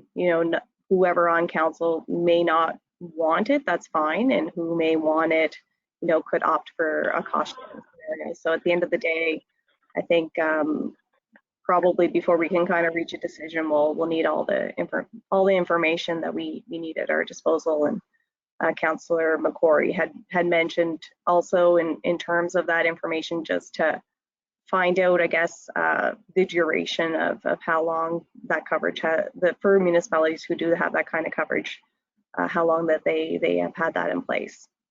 Any other questions or comments before we move on? Okay, thank you for bringing that forward, Deputy Mayor. And you're still on, so keep your keep your speaker on. So funding opportunities, back over to you. Thank you, Your Worship. Through you to council and to staff as well. We got an email, was it last week, about some funding opportunities and some upgrades. And I know that we've had some conversations since I've been on council, with Gordy and talking about the rink and the Zamboni being 17, 18 years old, and pretty close to time to replace. So there is some funding available, or an application for some funding, and I just wanted to kind of have a conversation with council to see if everybody's had a chance to read the documents that were sent to us, and if they had any ideas that we might want to ask staff to think about when they are applying for this funding. Okay, thanks, Deputy Mayor. Maybe Terry, did you, I guess, has there been any kind of conversations with staff with regard to this particular funding stream in terms of ideas? Yeah, yes, absolutely. So we're collecting information on the costs off of Zamboni and preparing an application for replacement. It's at the application stage, so more work to come back to. This will come back to council once that application is complete.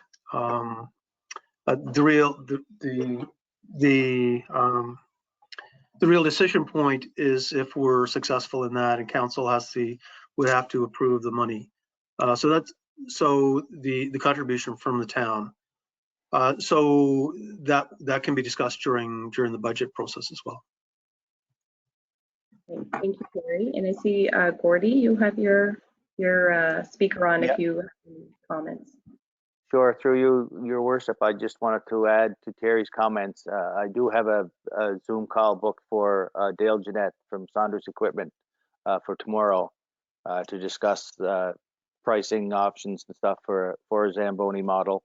There are other models out there that I'll look at also, but just want to let Your Worship and Council know that we'll be discussing that as soon as tomorrow. Through Your Worship to Gordy, do we have an estimate wait time on them yet, or no? No, it's there's always been a considerable wait time, up to between 8 and 12 months, and I think COVID has added to that. So, in a quick phone call with the sales rep last week, we discussed the wait times, and he said it's pretty much the same. Although if you start adding options like for different features that you can get done, as with any mechanical piece of equipment, you know, the longer it may take. So the basic machine, I think the smaller ones, the 440s, I think are between the 8 and 12 months. Ours is a 525 model, and I would replace it at the same capacity. So we'd probably be looking, I would think, I'm not sure it would be available to us in September. It may or may not be. Thank you. I'll have some more information tomorrow. I'll pass along maybe through to Her Worship and Council by email. Perfect. Sounds great. Any other comments with regard to this particular item, Terry? No, just if that's all that Councillor Aucoin, Deputy Mayor Aucoin has. I know we did address the ball field lighting question through Gordy's presentation, and as we've said, we've contacted electrical engineer Paul Dwyer from A.H. Roy and Associates, who's done a number of designed a number of these installations, and it's just completed design on a similar system for Antigonish fields. So we've asked him to give us estimates at this point in time for future consideration of ball field and soccer field lighting. The ball field lighting, their last installation in Antigonish was $400,000. Soccer field would be probably in excess of that. So this is a very large project. So I'm just trying to put things in perspective. Okay. Yeah, so through you, Your Worship, you're right, Terry. I was going to mention the lighting here, but it was already discussed. So if council has any comments or questions, that's good. And if not, I think I'm done with this.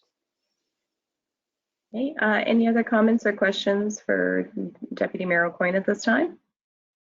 Or any discussion points with regard to the funding opportunities? Okay. And what's that funding stream again, Terry? It's the recreation. I think it's called a rink. Sorry, I think it's called a rink program, actually. Ring program. Okay. No.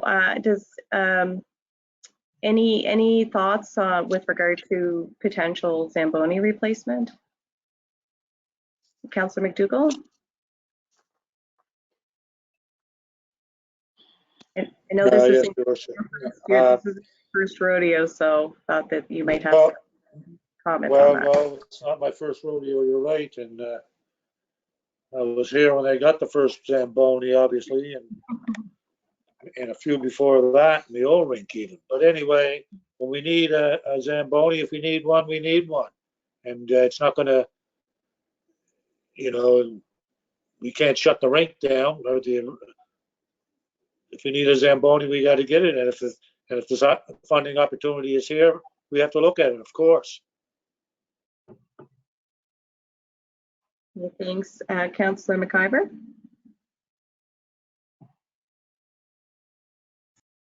Yes, Your Worship, I agree. If there is funding available for a Zamboni, this is the time we should be looking for it. Thank you, Councillor McQuarrie. Yes, Your Worship, I would agree with that as well. I am curious, though, Your Worship, what is the estimated cost of the Zamboni? Thank you for your question. I guess, Gordy, do you have preliminary estimates?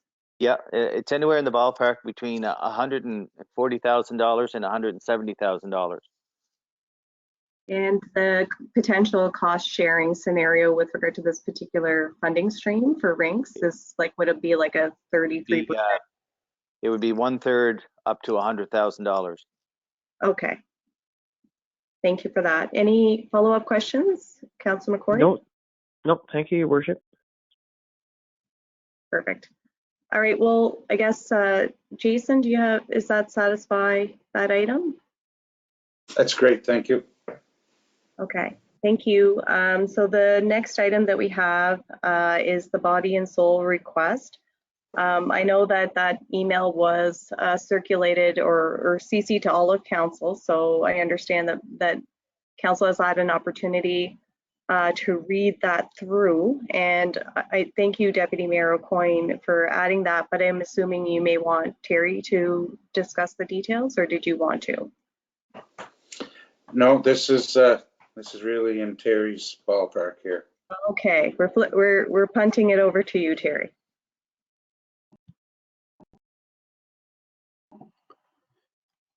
Yeah, thank you, Your Worship. So just a couple of points on the body and soul request. So the body and soul request is asking for a new exterior door be placed in the fitness center, and the purpose of that would be to extend hours to really unlimited hours, so non-supervised hours, where a member can use their member's card and access the facility through an exterior door into the center. This is not a new concept. It's been looked at before.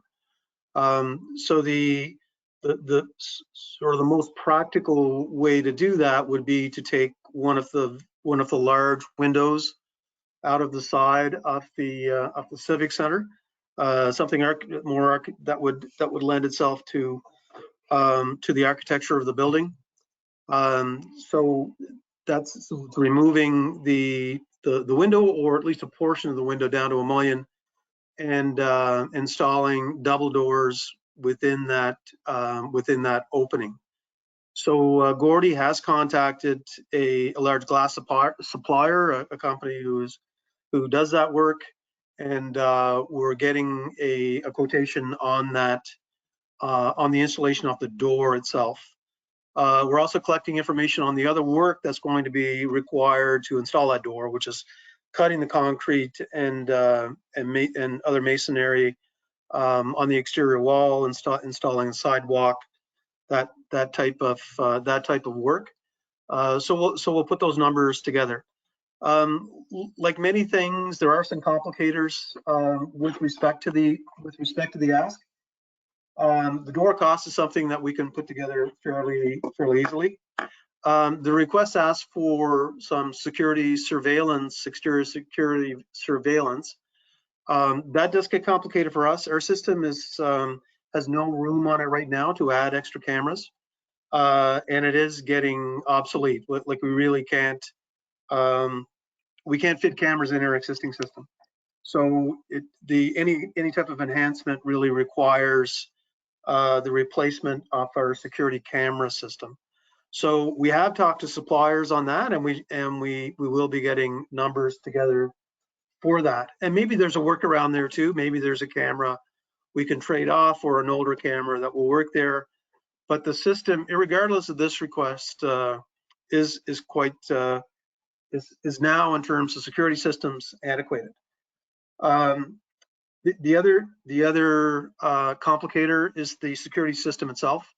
So in order to do this, somebody comes into the space, a member of the fitness center comes into the space, say at 12 o'clock in the morning, accesses it on his way to work or his way home from work to work out unsupervised. The building is now alarmed at that time in the morning. So there would have to be a separate zone set up in the security system that would separate the fitness center from the rest of the building, so that someone coming in there using their card doesn't set off the alarm for the building. So with that, so it's the doors, is the wiring. There's contacts on the doors that are part of that as well. So new zone contacts and other software that's required for that. The biggest obstacle, and why I have the drawing up here, is fire marshal regulations, or fire code, National Building Code, and associated fire code around with that. So architects spend a great deal of their time in design looking at how exit and egress works within a space. In this case, There's a set of exit doors. If you look at, so sort of in the ground, this is the fitness center itself. It's sort of that odd space. This is the main entrance. So typically now we come into the Civic Center and we go through these double doors into the fitness center. So a new system would have a new set of doors coming in here, and with enabling patrons to enter without entering the rest of the building. So if we were able to complete that work at the discretion of council, the person is now gone through the doors. The issue is when you go through those doors, you can access the rest of the building through the panic hardware on these doors. So these are exit doors that require someone not to be able to be locked into the building under fire code. So there's what's called panic hardware on that. So push bars that enable you to from here into the rest of the building. So the concern is at 12 o'clock at night or 11 o'clock at night or 5 o'clock in the morning, someone can come in here and then go through these double doors and then enter the rest of the building. So that door is a concern. There's a set of doors here, which is not a concern, but there's another set of doors, exit doors with panic hardware that allows someone, this is the squash, the racquetball courts, allows someone to enter the rink space. And then the other set of doors is here, which takes you outside, which is not an issue. The other issue,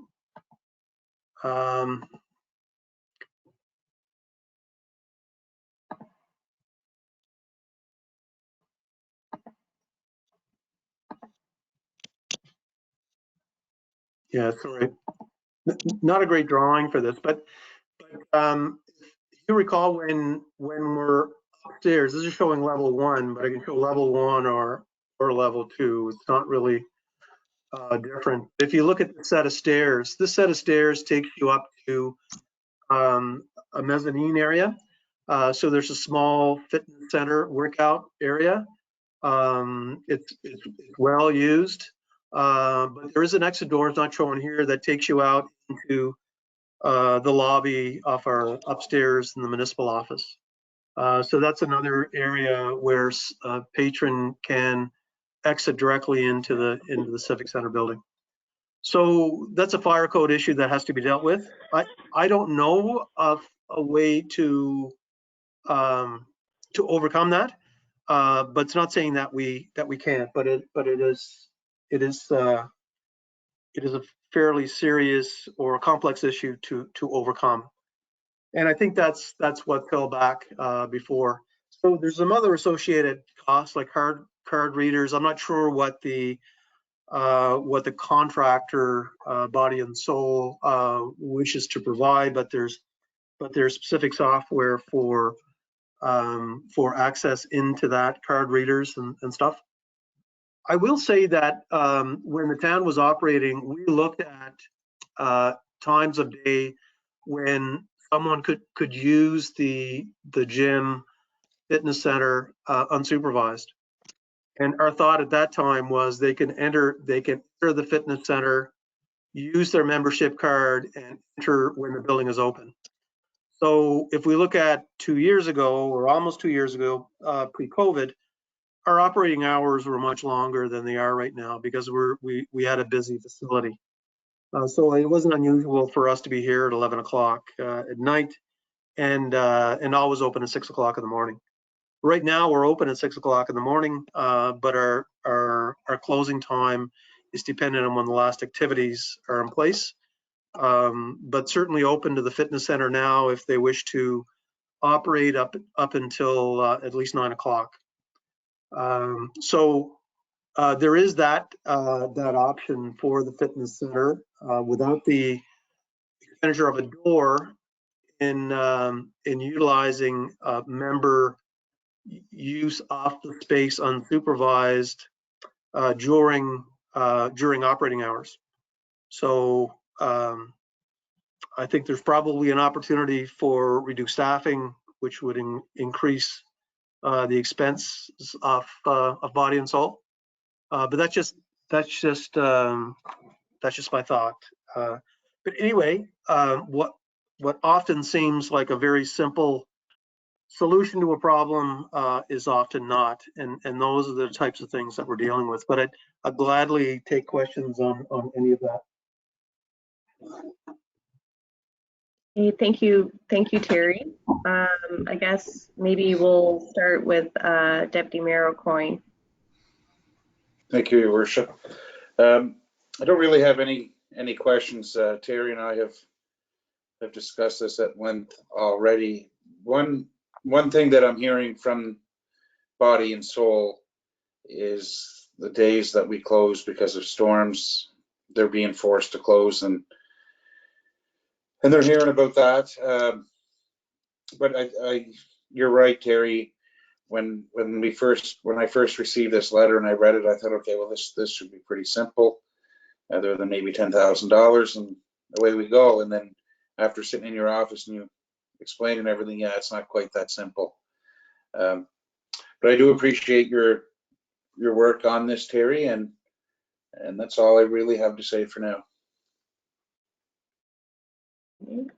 Councillor McQuarrie.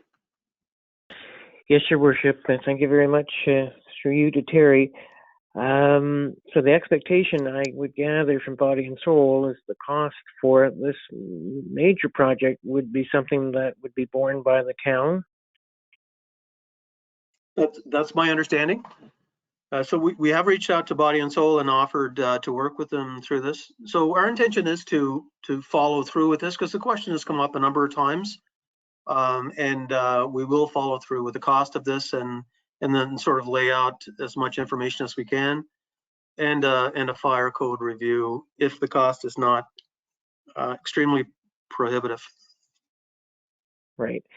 At the end of your presentation there, though, you did mention pre-COVID and the fact that there was the ability to, or discussion about the ability to access the fitness center unattended during open hours of operation of the Civic Center. Is that correct?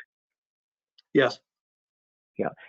So I think one would have to take a serious look. I mean, the other issue is COVID. So to put this sort of system and entrance in place, like how do you regulate the attendees, how many are in the facility at any given time, which is something that we're having to be conscious of now. I think that have to take a strong look at what, obviously that's what you're doing, and a serious look at what these costs are, and is all that work necessary if there can be a system in place that makes it accessible during open hours, that doesn't necessarily require staff, that the members would have a card to access the facility.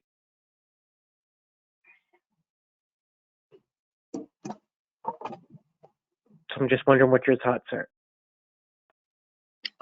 Actually, staff had looked at that option when we were operating the facility, to add extra hours and to reduce costs, operating costs. So that is something that we looked at fairly closely, and the security improvements that we installed on that door were done with that intention, so that there could be swipe cards used that allows a member to go in, be recorded who enters, and so work was done in the spring of 2000 with that in mind. Right. So from a practical point of view, though, would that not be possibly the preferred option at this point over what's being proposed here? It would be the recommended option from staff. The cost looks like it's going to be considerable, and I'm not certain that fire code issues can be overcome. I certainly don't know what that solution would look like. Yep. Certainly, you laid out quite a litany of issues that would need to be addressed. So I guess the question is, like you say, it was reviewed before considered. So would that not be an option now for us to look at having that opportunity made available rather than go through this tremendous exercise. We could certainly make that option available to them. I think we've even spoken to them prior to this about this in the early days of operation. But certainly we'll pass that on. Would that not accomplish what their goal is and what they're proposing? I'm not certain that it would. I think we'll approach them with that. I think there might be other issues why they would want a separate entrance. With respect to building closures, I mean, that does not happen a lot. And weather has to be very severe for us to do that. If I look at this year and previous years, that building does not close. And typically when we close, most other businesses in town are closed. So I know one of the constraints about using the main entrance is it's not opening up the possibility of patrons accessing it after hours. And I think that's what they've put forward as a reason for doing this major change, where individuals coming in to go to work, they might be able to access the facility at 11 in the evening and then carry on to work at whatever time. So yeah, I can appreciate that's a consideration if they're getting feedback from people around that issue. Would you be aware, Terry, of any other facility that has this sort of system in place? Yeah, I think certainly pre-COVID, we were seeing examples of that in Halifax, where facilities could be operated this way. I'm not certain that it's happening under COVID conditions. Typically, gyms they were extremely restrictive at the start and still very restrictive now. So I know it was occurring pre-COVID. I don't know if it's happening now. I just want to be mindful of the time. It's almost 9 o'clock. And is there any other questions that council has? Councillor McDougall? Yes, Your Worship. Thank you. And through you, I'm not quite sure. I'm getting mixed emotions here. I don't know what we really want, what we really want here. But my 2 cents are, I think it's going to be very, very hard to put a door in with everything, with all the obstacles and exit doors that are in that facility now. I mean, with all due respect, the people that in body and soul now, they got what they got. They knew what they were getting involved with. Now we're in with COVID, it's even worse. So I don't think we're going to take a lot of expense up for something like that and start tearing the Civic Center apart. I mean, I'm not in favor of starting to put new doors and spots in the Civic Center. Anyway, that's I'm not really up to speed on all this, so I'll have to reserve my thoughts until another day. But right now, hearing what's going on is I gotta being one of the fathers of the Civic Center, one of the guys that on council when it was built. I don't like that idea, but anyway, I'm open to anything. I'll let it slide for now. Thank you, Councillor McDougall. Councillor McIver. Yes, Your Worship, through you. I'm just trying to get my head around the reason this came up was I know that each councillor has probably had complaints from people going to the gym and not being able to access it at certain times. And I know that the Civic Center closes early because, like, I guess COVID, and we're not open until 11 p.m.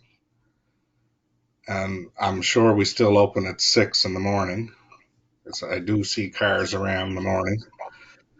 I'm wondering, is it the town that's causing the issue by not having the front doors open from 6 till 11?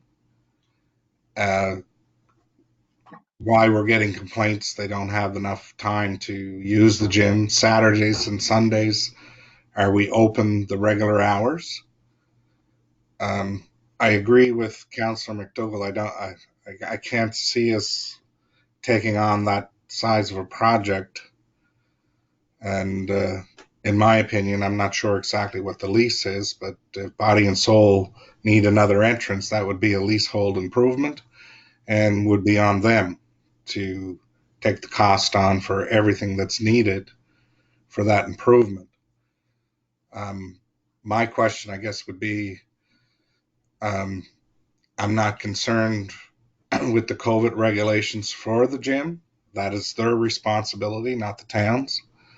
It is quite strict, but would it not be cheaper for us to have security from 6 till 11 p.m. and allow people to use the gym as it always was? I'm not sure what the answer is, but that's the complaints that I had, was that we're not open enough, and then maybe it's Saturday, Sunday, and maybe the late in the evening. But I think it'd be a lot cheaper to go with a security guard to monitor our side of it, and they can monitor their own side. I'm not concerned about that. Just wondering what council's thoughts are. Thank you. Thanks, Councilor McIver. I guess Terry will give you an opportunity to, I guess, weigh in on that, and I'll see if the rest of council has some comments they'd like to share. Yeah, there was a few things there in Councillor McIver's statement, but first of all, we are not limiting the operating hours off the fitness center. They have requested additional hours going back a little bit for Sunday, opening some Sunday hours, and we accommodated that. We made it clear that if they want to extend their hours, that we would make provisions to do that. There has to be a limit to that. Ongoing security costs for an extended period of time really add up quite quickly. But right now, we are open at 6 o'clock, and the building is open at 6 o'clock, and many times our staff are in there to solely accommodate the fitness center. So we are very flexible that way. We're not restricting their hours because of the building not being open at this point in time.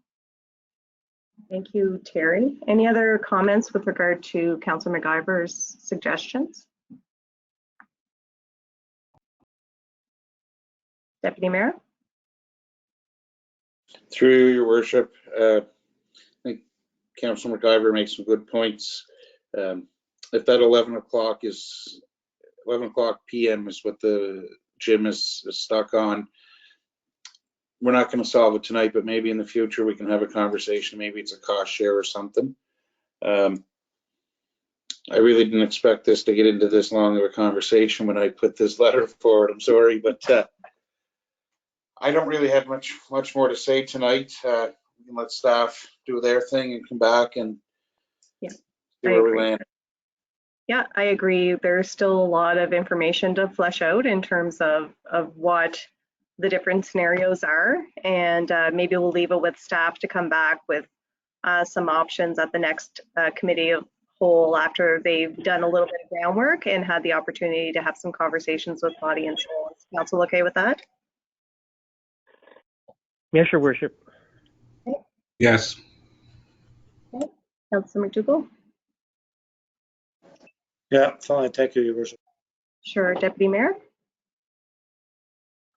Excellent. Sounds good. So the next item is Joint Business Park, Unity Drive. I just wanted to see, so we do have a meeting coming up January 27th, which is wonderful. Some of you who served on council with me last term, it's been a long time coming to be able to have a meeting to discuss the property that's jointly owned by Richmond County and the town of Port Hawkesbury and its potential. And I do understand that most of us that are going to the meeting I believe it's Councillor McIver and Councillor McQuarrie that sit with myself on that committee, as well as with Terry. So I would just say, at least for Huey and Jason's benefit, just anything that any ideas that you would like us to take to the meeting. You know, I think it's going to be an important meeting. So I thought that we would get a little bit of feedback prior to that. Go ahead, Deputy Mayor. Is it January 27th? Correct. Okay, anything that I can think of between now and then, I'll send an email to the three of you. That sounds lovely. Councillor McDougall, if you have nothing tonight, certainly that's a great suggestion. No, that's fine, Your Worship. We've been involved with this for a long time, this joint piece of property, and good luck. Thank you. I'm going to search hard and long for the optimism in that last statement. But I did have the opportunity to have a good conversation with the warden, and I believe that there is certainly a desire on both sides to be able to come together and talk about the future of this jointly owned piece of property. Yeah, so I guess the offer will stay on the table for Jason and Huey. If you have anything that you would like Mark, Blaine, and I to bring to that meeting in terms of ideas or suggestions, I'm happy to hear those prior to the 27th. So Thank problem. you, Your Worship. I appreciate that, yes. No problem. Any other comments at this time, Councillor McIver? I see you have your speaker on. Yes, Your Worship, through you. I've been on or dealing with the joint park for many years, but I believe it would be yourself and Councillor McQuarrie attending the meeting. I'm an alternate on that committee. Yeah, you are, but I was in speaking with the warden. There's actually a very, I guess, well laid out protocol around this particular. I guess Terry, it's kind of structured as I'm not sure what the correct word is, an association of some sort, but there's almost like a corporate body associated with it that requires the attendance of 2 councillors, mayor, and CAO on both sides. So we will likely have to redesignate you from alternate to committee member. Sounds good, Your Worship. Okay. Sorry to break you this way. Yeah. Another committee. Yeah. Woo. Okay. Anyway, so we'll move on, but again, the door is open for any comments prior to the 27th, and we certainly welcome any feedback. And the last item, I really don't want to belabor this because it is getting late and we do have additions, but I did want to at least get council's feedback with regard to the newest funding envelope that has been released by the province of Nova Scotia, and it's called the Sector Impact Support Program, which is absolutely great for those businesses that qualify for this particular funding. However, I had a conversation with Ashley Taylor, and she gave me permission to discuss her this evening with regard to this funding envelope. So as a salon, her business isn't applicable or does not qualify for this sector impact support. And I believe there's a 3-tiered funding structure of $2,500, $5,000, and $7,500, depending on the size of the payroll that the businesses who have been impacted by COVID is experiencing. So she has asked me, would it be possible for council to send an advocacy letter on behalf of her sector, as well as other businesses that operate in town. And just to put it into perspective, I think there's 10 salons that operate in town that are impacted drastically by COVID. And just an advocacy letter just asking the province to consider either including her business, that kind of business, and other businesses within this support program, or creating, I guess, an alternate sector impact support program that would accommodate some of the businesses that are unable to tap into that support. But anyway, I know we don't make motions in committee of the whole, but if council could offer some consensus with regard to drafting a letter, I'm happy to circulate it to council for review. There's some urgency around the letter. Sooner than our next public meeting would be preferable. But with council's approval, I'm happy to circulate that letter in advance. And if council is satisfied, we can send that off to help out some of the businesses that are suffering as a result of COVID-19 with huge revenue losses as a result. Councillor McDougall? Yes, Your Worship. Just when you're saying there's 10 like salons or businesses, you're talking about the homeowners also, correct? That work out of their houses? Yes. Yeah, correct. Yeah, that approximately 10. There could be a couple of more like smaller scale ones, but the smaller scale ones that have a revenue stream of $5,000 or less annually, like just kind of like the part-time folks that do that kind of work, they wouldn't qualify for any support, but so it would include those small home-based businesses as well, just to answer your question. No, I would agree with that, Your Worship, and you would have my support on that, yes. Thank you. Deputy Mayor? I'd absolutely support that letter, yes. Councillor McIver? Yes, Your Worship, I agree. Okay. Deputy Mayor, Councillor McCrory.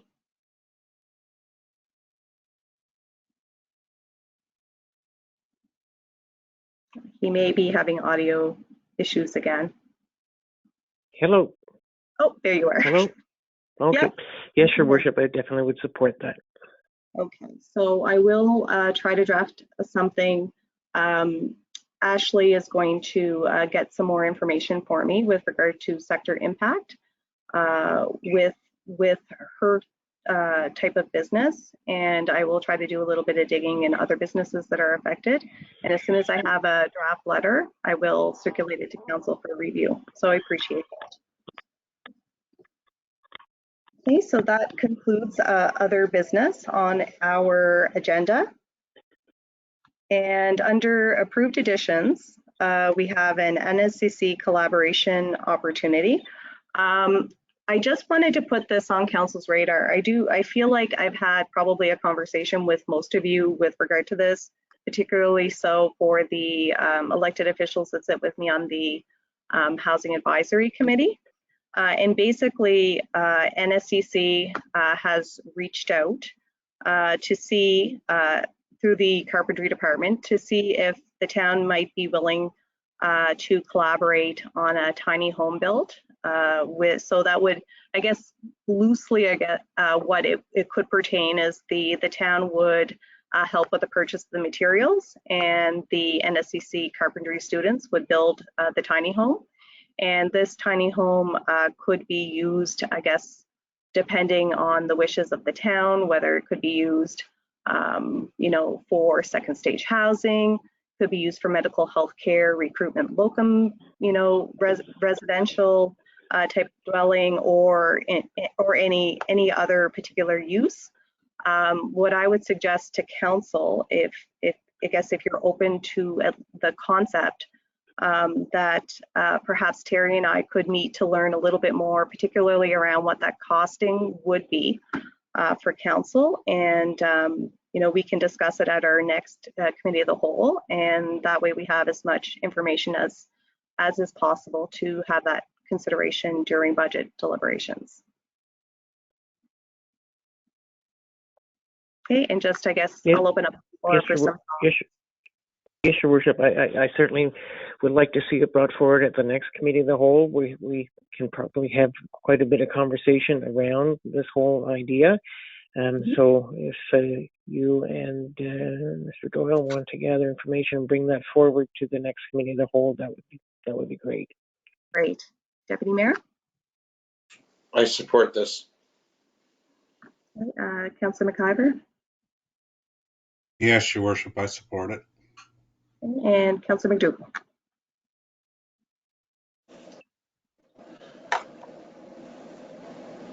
Yeah, I might be living in one soon, so yeah, I support that.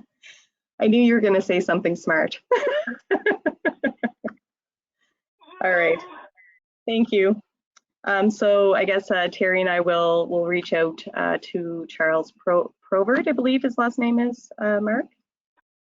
Yes, Your Worship, that's correct. And set something up. And I guess any pre-information that we have between now and the next committee of the whole, we can certainly circulate to council or include in our next committee of the whole agenda. Thank you so much. Our third edition is winter parking. So I will hand things over to Deputy Mayor Coyne for that one. Your Worship, I think the issue of the housing coordinator was the next issue. Oh, my apologies. Turn your mic off, Jason. I will have, I guess, Terry just do a quick review, just so council, and the reason I wanted to add this is so council is aware of the, I guess, the changing landscape around our housing coordinator application. Over to you, Terry. Yeah, thank you, Your Worship. So the Housing Advisory Committee asked that we pursue an application to Nova Scotia Housing Association, and the program is called Community Capacity Building. So staff had filled out the application, had discussions, a number of discussions with the staff from Nova Scotia Housing, filled out the application. It involves three aspects, actually.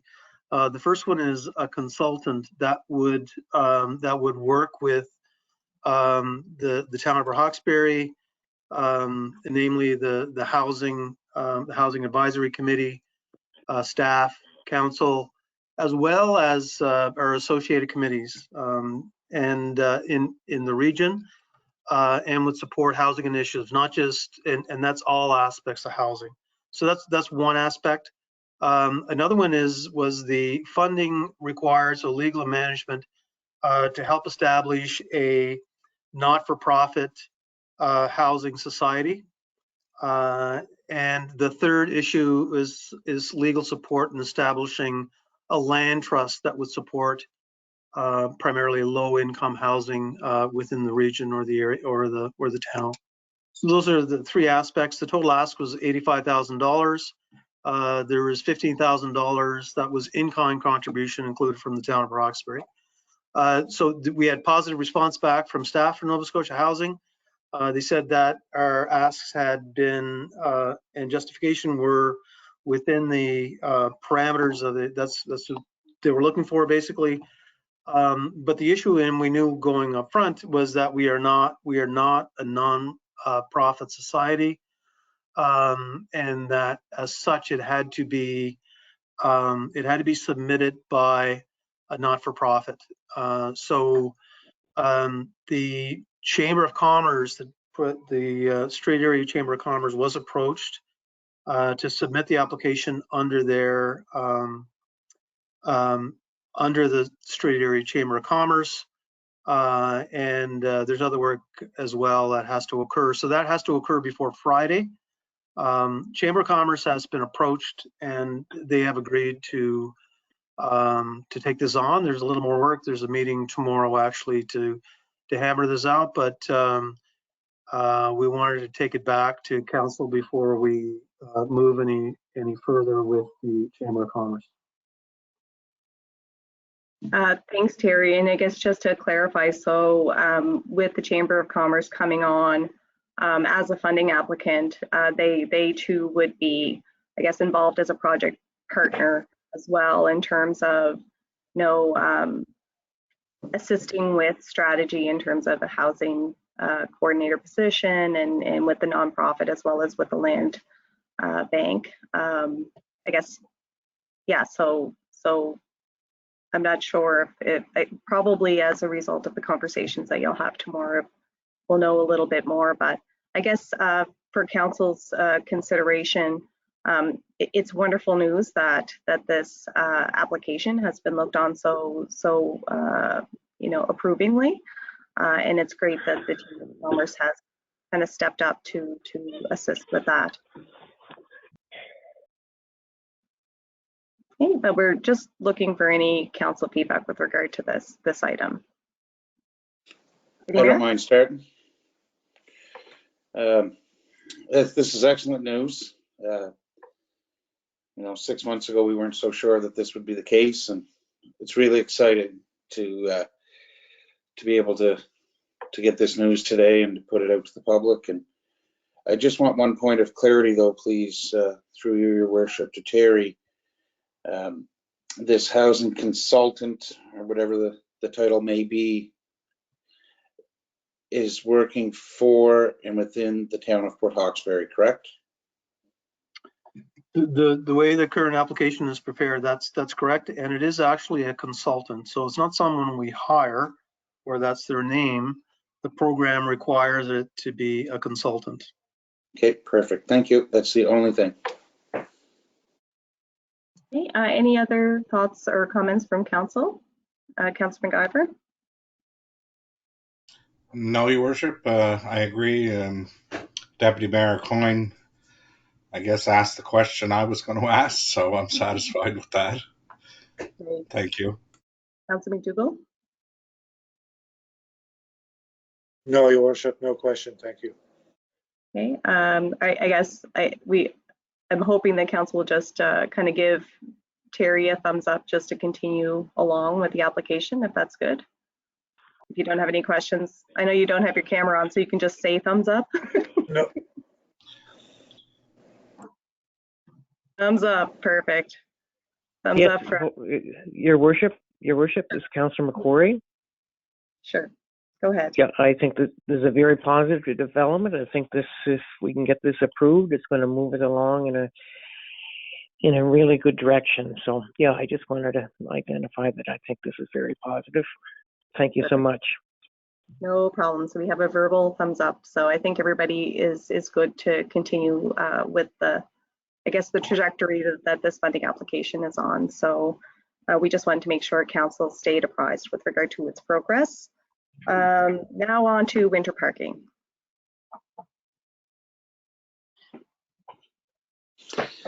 Through your worship, I'm going to try to get through this quick. I see it's getting late. So I'm sure everybody has been hearing about the winter parking and the issues that we've been facing. To start off, I want to thank Terry and Jason and the public works staff and the RCMP for getting out at the end of the storm and educating people to remove their cars from the side of the road. I do believe, though, that with all the advertising we've been doing and the change of message on our social media and on the radio and in the newspaper, education needs to stop. And one way we could potentially look at doing that, if the RCMP feel like education is better to keep going with, I think the town should look at trying to be able to write summary offense tickets, get approved for that, and let's move forward that way. There's just too many cars on the side of the road. With my family's business, for instance, I see it firsthand, and it's also a safety concern for our public works plow drivers that are out in these blistering storms and limited visibility. And not to mention what the liability could possibly be on the town if something were to happen there too. So these are just a couple quick things. I don't really want to get into too much tonight because it is getting late. So I guess I want to ask council for their thoughts, and then we'll hear from Terry after that, if that's okay. Sure. So Deputy Mayor, just so I can understand your thought processes. So I guess in lieu of education, obviously not working and all the, I guess in the current, reoffenses of people continuing to park outside, that it's time for kind of like talking about next steps in terms of, okay, now we've done several years of this kind of policy in education, like what's next in terms of repercussions? Yes. Okay. So just, I guess we'll open up the floor for comments. So Councillor McCrory, if you want to start. Yes, Your Worship. I think this is a good idea in terms of the SOTs. But, you know, in terms of this education, I think this has just been very intense in the last month and a half when we had this conversation back in December. So I think they can go hand in hand. I don't think it has to be one or the other. Thank you. Okay, Councillor McIver. Yes, Your Worship, through you. This has been, I guess, ongoing for many years, as I'm sure Councillor McDougall will weigh in. And some time ago, I did bring forth about summary offense tickets, and I think it's a good idea. And in a future date, maybe council can sit down and discuss it, of if they want to go in that direction. Sure, Councillor McDougall.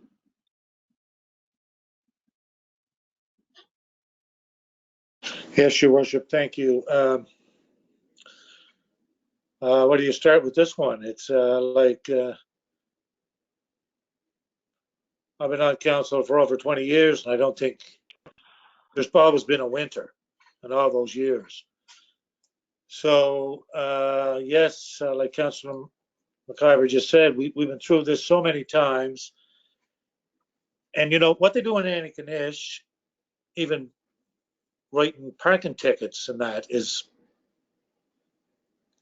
that they're making a lot of money at it, and we could make money at this too.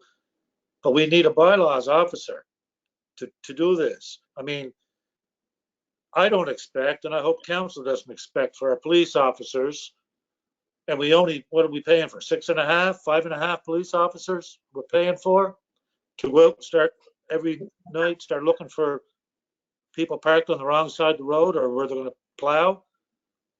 I mean, we really do have to sit down and think this out. I mean, it's been thought out before, but I don't know the answer. And if somebody's got the answer, I'll listen to it.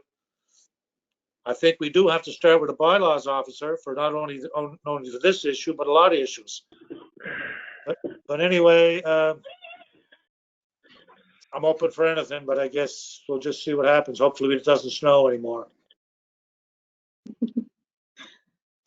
I think that's a tough chance to wager on, Councillor. Anyway, I guess what we'll potentially do, perhaps, I'll just get Terry to weigh in just a moment, is perhaps keep this on our radar and continue the conversation in terms of potential options and what some of those next steps can look like. But Terry, just if you had anything you'd like to say, I'll hand the floor over to you. Okay, thank you, Mayor. I think progress has been made with what we are doing. We had a long discussion with Staff Sergeant Moore in December, and we took his advice as to how to move forward. And it's not just education; it's an RCMP officer going to someone's door and saying, "Move your vehicle," instead of having a tow truck doing that. And that's exactly what's happened twice now. So the Sunday was an issue. We had 8 cars that were legally parked during the storm. Our manager of engineering and public works went personally and put notices on each car, and the RCMP went behind and knocked on doors. And the ones that were remaining by the time the RCMP got there were removed immediately. There were 2 cars left on the road where there was no one home. So we did a follow-up on that, and there's been letters sent to those residents. Summary offense tickets, I think, is certainly something that council can explore and has explored in the past. So staff will send something back and we can further discussion on staff's ability or the town's ability to issue summary offense tickets. It's been looked at by councils a number of times for the town of Roxbury, and we do have that correspondence, and that's an extremely worthwhile discussion. The other discussion is too, there's chronic offenders that we're seeing right now. And those chronic offenders, there's no question that those vehicles should be towed away very soon if this happens again, because we've seen several times now where the same cars have been left on the road. So that's something that can happen without a contract with the towing company, without anything else in place. Our local towing companies do not want to do they've been approached. They do not want to get into the business of moving cars during storms for this purpose. There is a contractor in Richmond County that will consider it. Anyway, what we can do this time of night, we'll send information on summary offense tickets, by law enforcement officer, and the current state of what we're doing. That's perfect. Thank you, Terry. So we will kind of keep that on our radar and continue the conversation through our continuing community of the whole meetings in the next couple of months. So we do have one addition that's an in-camera session. So I would ask that all staff, with the exception of Terry, Your Worship. Mark, is there any other staff you would like to have? No, it is getting a little bit late, and okay. Through you, if I'll defer to our next meeting, if Terry's can put it on the agenda for our next meeting. Yeah, we can just have it for maybe the half hour prior to our public meeting. Yes. That works. Yeah. Okay, that's I have no problem deferring it, and as long as council agrees, I guess it is on the agenda. Yeah, we to can defer to our next meeting. Your Worship, to Councillor McIver, I reluctantly agree. Thank you, Councillor McQuarrie. I full-heartedly agree. A little opposite of that. All right. So our future meeting. I'm not quite sure. I agree. I fully agree. I thank you for clarifying that. So without further ado, then we will table that matter to our next public meeting. And thank you, Councillor McIver, for that suggestion. I don't think we need a motion to table. I guess I'll defer to Huey. Do we normally need a motion to defer, or is it just a consensus item? No, it's a consensus item. Perfect, thank you. So with that, our future meetings, our next public meeting will be February 1st. And then the third Tuesday of February, we'll have our next committee of the whole. And with that, I would ask for a motion of adjournment. So moved. Motion moved. Okay, moved by Councillor McQuarrie, seconded by Deputy Mayor. All those in favor, please signify by saying aye. Aye. Aye. Contrary minded? I liked all the energy in all those ayes. Thank you. I'll stay on if there's any media questions. Have a good night. Thank you.